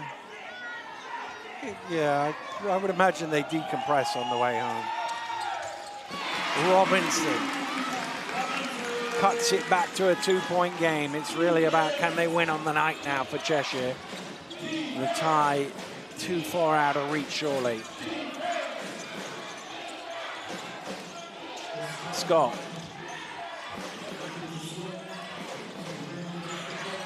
Reynolds. Knocks it down. Really, that's his sweet spot around that free throw line, 15-footer. That jumper is money for him. Robinson kicks it out to Diggins, onto Zona. Way off the mark, but Policelli is there to come up with the loose ball. Policelli all the way out to Brenchley. Pulls up for 3. Rims out. Zona with the offensive rebound. Diggins lines one up. He knocks it down. Clearly, the 3 is what's this called? The referee just says we lost a couple of seconds there. He's going to put a few more back on. Interestingly, in the trophy semi-final, London were in a very similar position where they'd won at home by a comfortable margin, played Bristol away in the second leg, and they wanted to win that game. They caught a timeout with 10 seconds to go, drew up a play 1 by 1. So they're not. It's not like they're just going to coast in these last 2:22. No. They're going to want to win this game. Reynolds out to Williams. That won't get over Robinson, but he couldn't get a full hand on it, so it'll be a London ball.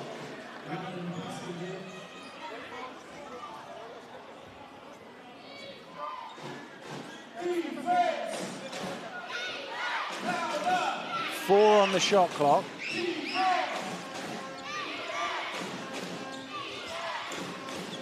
Into Reynolds. That one rims out. Policelli comes away with it. Policelli all the way. Unable to finish. It was good work from Hawkins in the first place to be in the way without committing a foul. And he did the smart thing, falling out of bounds. It's easy to throw it back in, but you might throw it straight to them. Yeah, you don't want to save Just it. take it out of bounds and live to play another defense. Scott sits down. Diggins.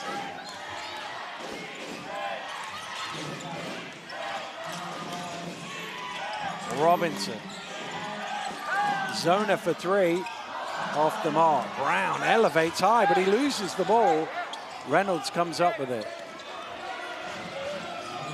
Wow. Hawkins thought about going quick, turned it down in the end. Brown soared for that rebound. He did. He got up really high.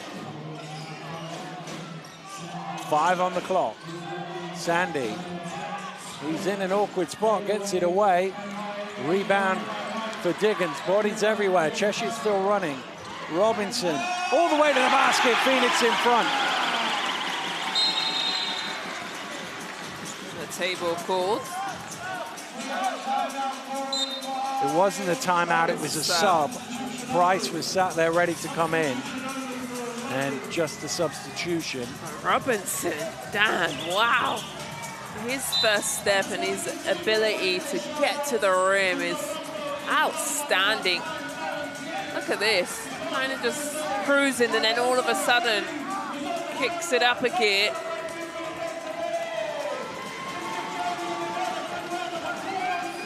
(23-4) on the fast break points. And they scored those in the first half. Well, a minute to play. Defense to cry from the home fans. They're trying to win the game. It's going to be London's tie. Remember, there will be no overtime. If the scores are level, it's a draw. Reynolds gets to the basket. Robinson lobs it up and jammed in by Diggins. Nice job from Diggins. Just coming from behind. Good pass from Robinson as well. Well executed. They take the lead back. Reynolds. Over to Sandy, open for three. He misses, rebound Diggins. Robinson, do they go quick? Of course they go quick. No, they pull it back out. Policelli for three, knocks it down, and Coach Sabonis, he wants to win the game. He's calling a timeout with 26 seconds to go. And even though he has a healthy cushion in the tie, he wants to win the game down 4. Well, nobody likes to lose, but a lovely push from Cheshire here, coming down to the last few seconds. Really lovely job, all spark from Robinson, able to get quick scores. There was the lob and the easy flush for Diggins, and then again, Robinson finding Policelli for the three. Well, a couple of assists to add to the tally of Patrick Robinson, who really has, over both ties, filled up the stat sheet.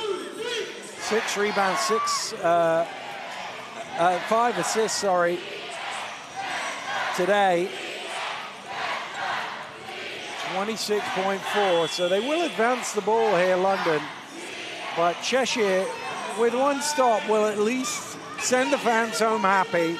Obviously, they wanted to win, but goes back to the point you made at the beginning, that first quarter on Friday night in London. Yeah, it cost them. Well, they won't advance the ball. That's interesting.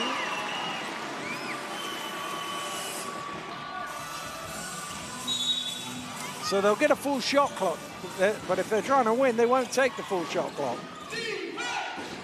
It's into Reynolds. Oh, they've lost it out of bounds. And Shavar Reynolds holds his hand up, and Ben Thomas is going to call a timeout now. Coach Sabonis has his head in his hands in frustration, but I just wonder now, they're going to have the ball in the front court, so they're only going to get 14 seconds. If London are trying to win the game, do they go into foul mode here, or surely you just play defense? I think so. I think you do. But big mistake there. 1, not extending the ball to their side. 2, big turnover. So now they got to play solid defense.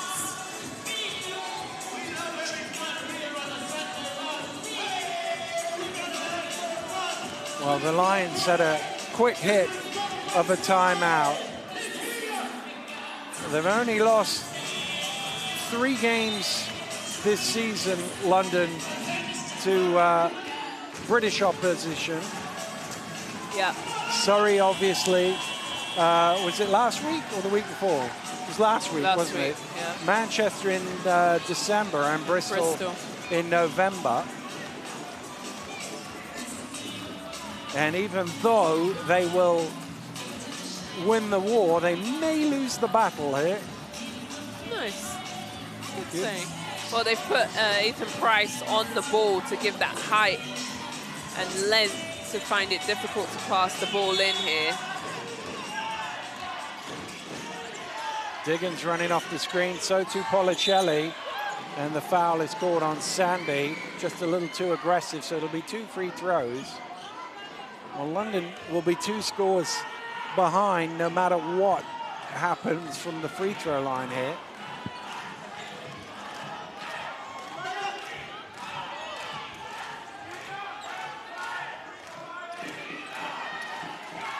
It's Lions voices you can hear in the background, even though their team is going to lose the game potentially. They are celebrating. They'll be coming back to the Northwest in, what, 5 weeks' time? Yeah. Well, really, that first and third quarter is the game for Cheshire, where they were able to really get themselves going. Good momentum, good hit, but like you said, it's a game of 2 games. Oh, it's turned over again, and Lindo will jam it in. And they've got it down to, up to 8, if you like. Surely London will just try and dribble out now. They are going to play keep away, and Cheshire will not foul. Time will tick down, and Cheshire will win the game, but London will win the tie. And the final next month in Manchester will be the London Lions against Manchester Basketball. The Lions victorious, thanks largely to what they did at the beginning of the game on Friday night. Yeah, well, good job. Like you said, the battle, they were able to get the win and give their crowd a dub here, but London Lions go home with an L, and something to think about.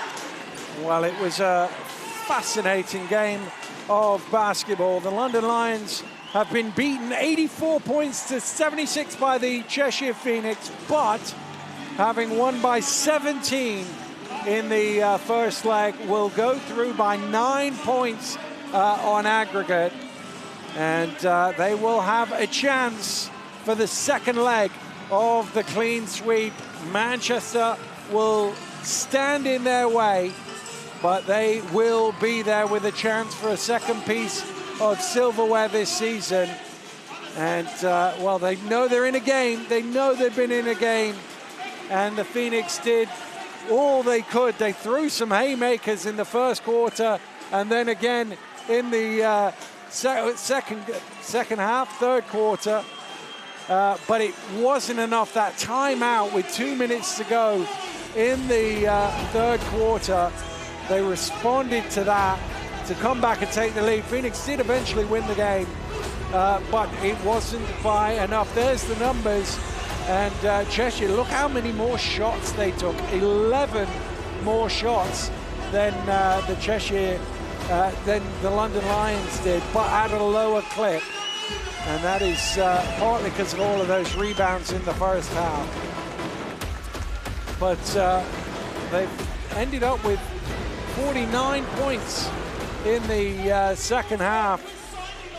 And that is, again, we said at halftime they probably need 55 or 60, and that would have got them close, actually, but not quite. But a tremendous game, really ebbed and flowed, and the Lions, they took all those blows that Cheshire was swinging, and they responded with some of their own as well. And it looked down the stretch like they might actually win the game as well, London, when they got in front. But a good finish by the Phoenix to eventually see it through. Lions led 76-75 with a minute to go. They were 4 up with 3 minutes to go, but Cheshire rattled off the last 9 points to ensure that their fans can at least go home feeling good about themselves, having seen a win and defending some home court as well. They never like to be beat here, no matter who is in town. And they did a really great job of doing that to see them through. So it's 84-76, the final score. We'll remind ourselves of the results here on semi-final weekend in Super League basketball. London winning 89-72. That was enough to survive the 84-76 victory for Cheshire here in the second leg. Manchester defeated a short-handed Surrey by 14 on Friday, and then beat them again by 7 today. So our final is known for next month at the AO Arena. It is the London Lions and Manchester Basketball who will duke it out for the silverware. For Azania Stewart, I'm Daniel Routledge. Thank you very much for joining us. We'll see you again soon. Goodbye.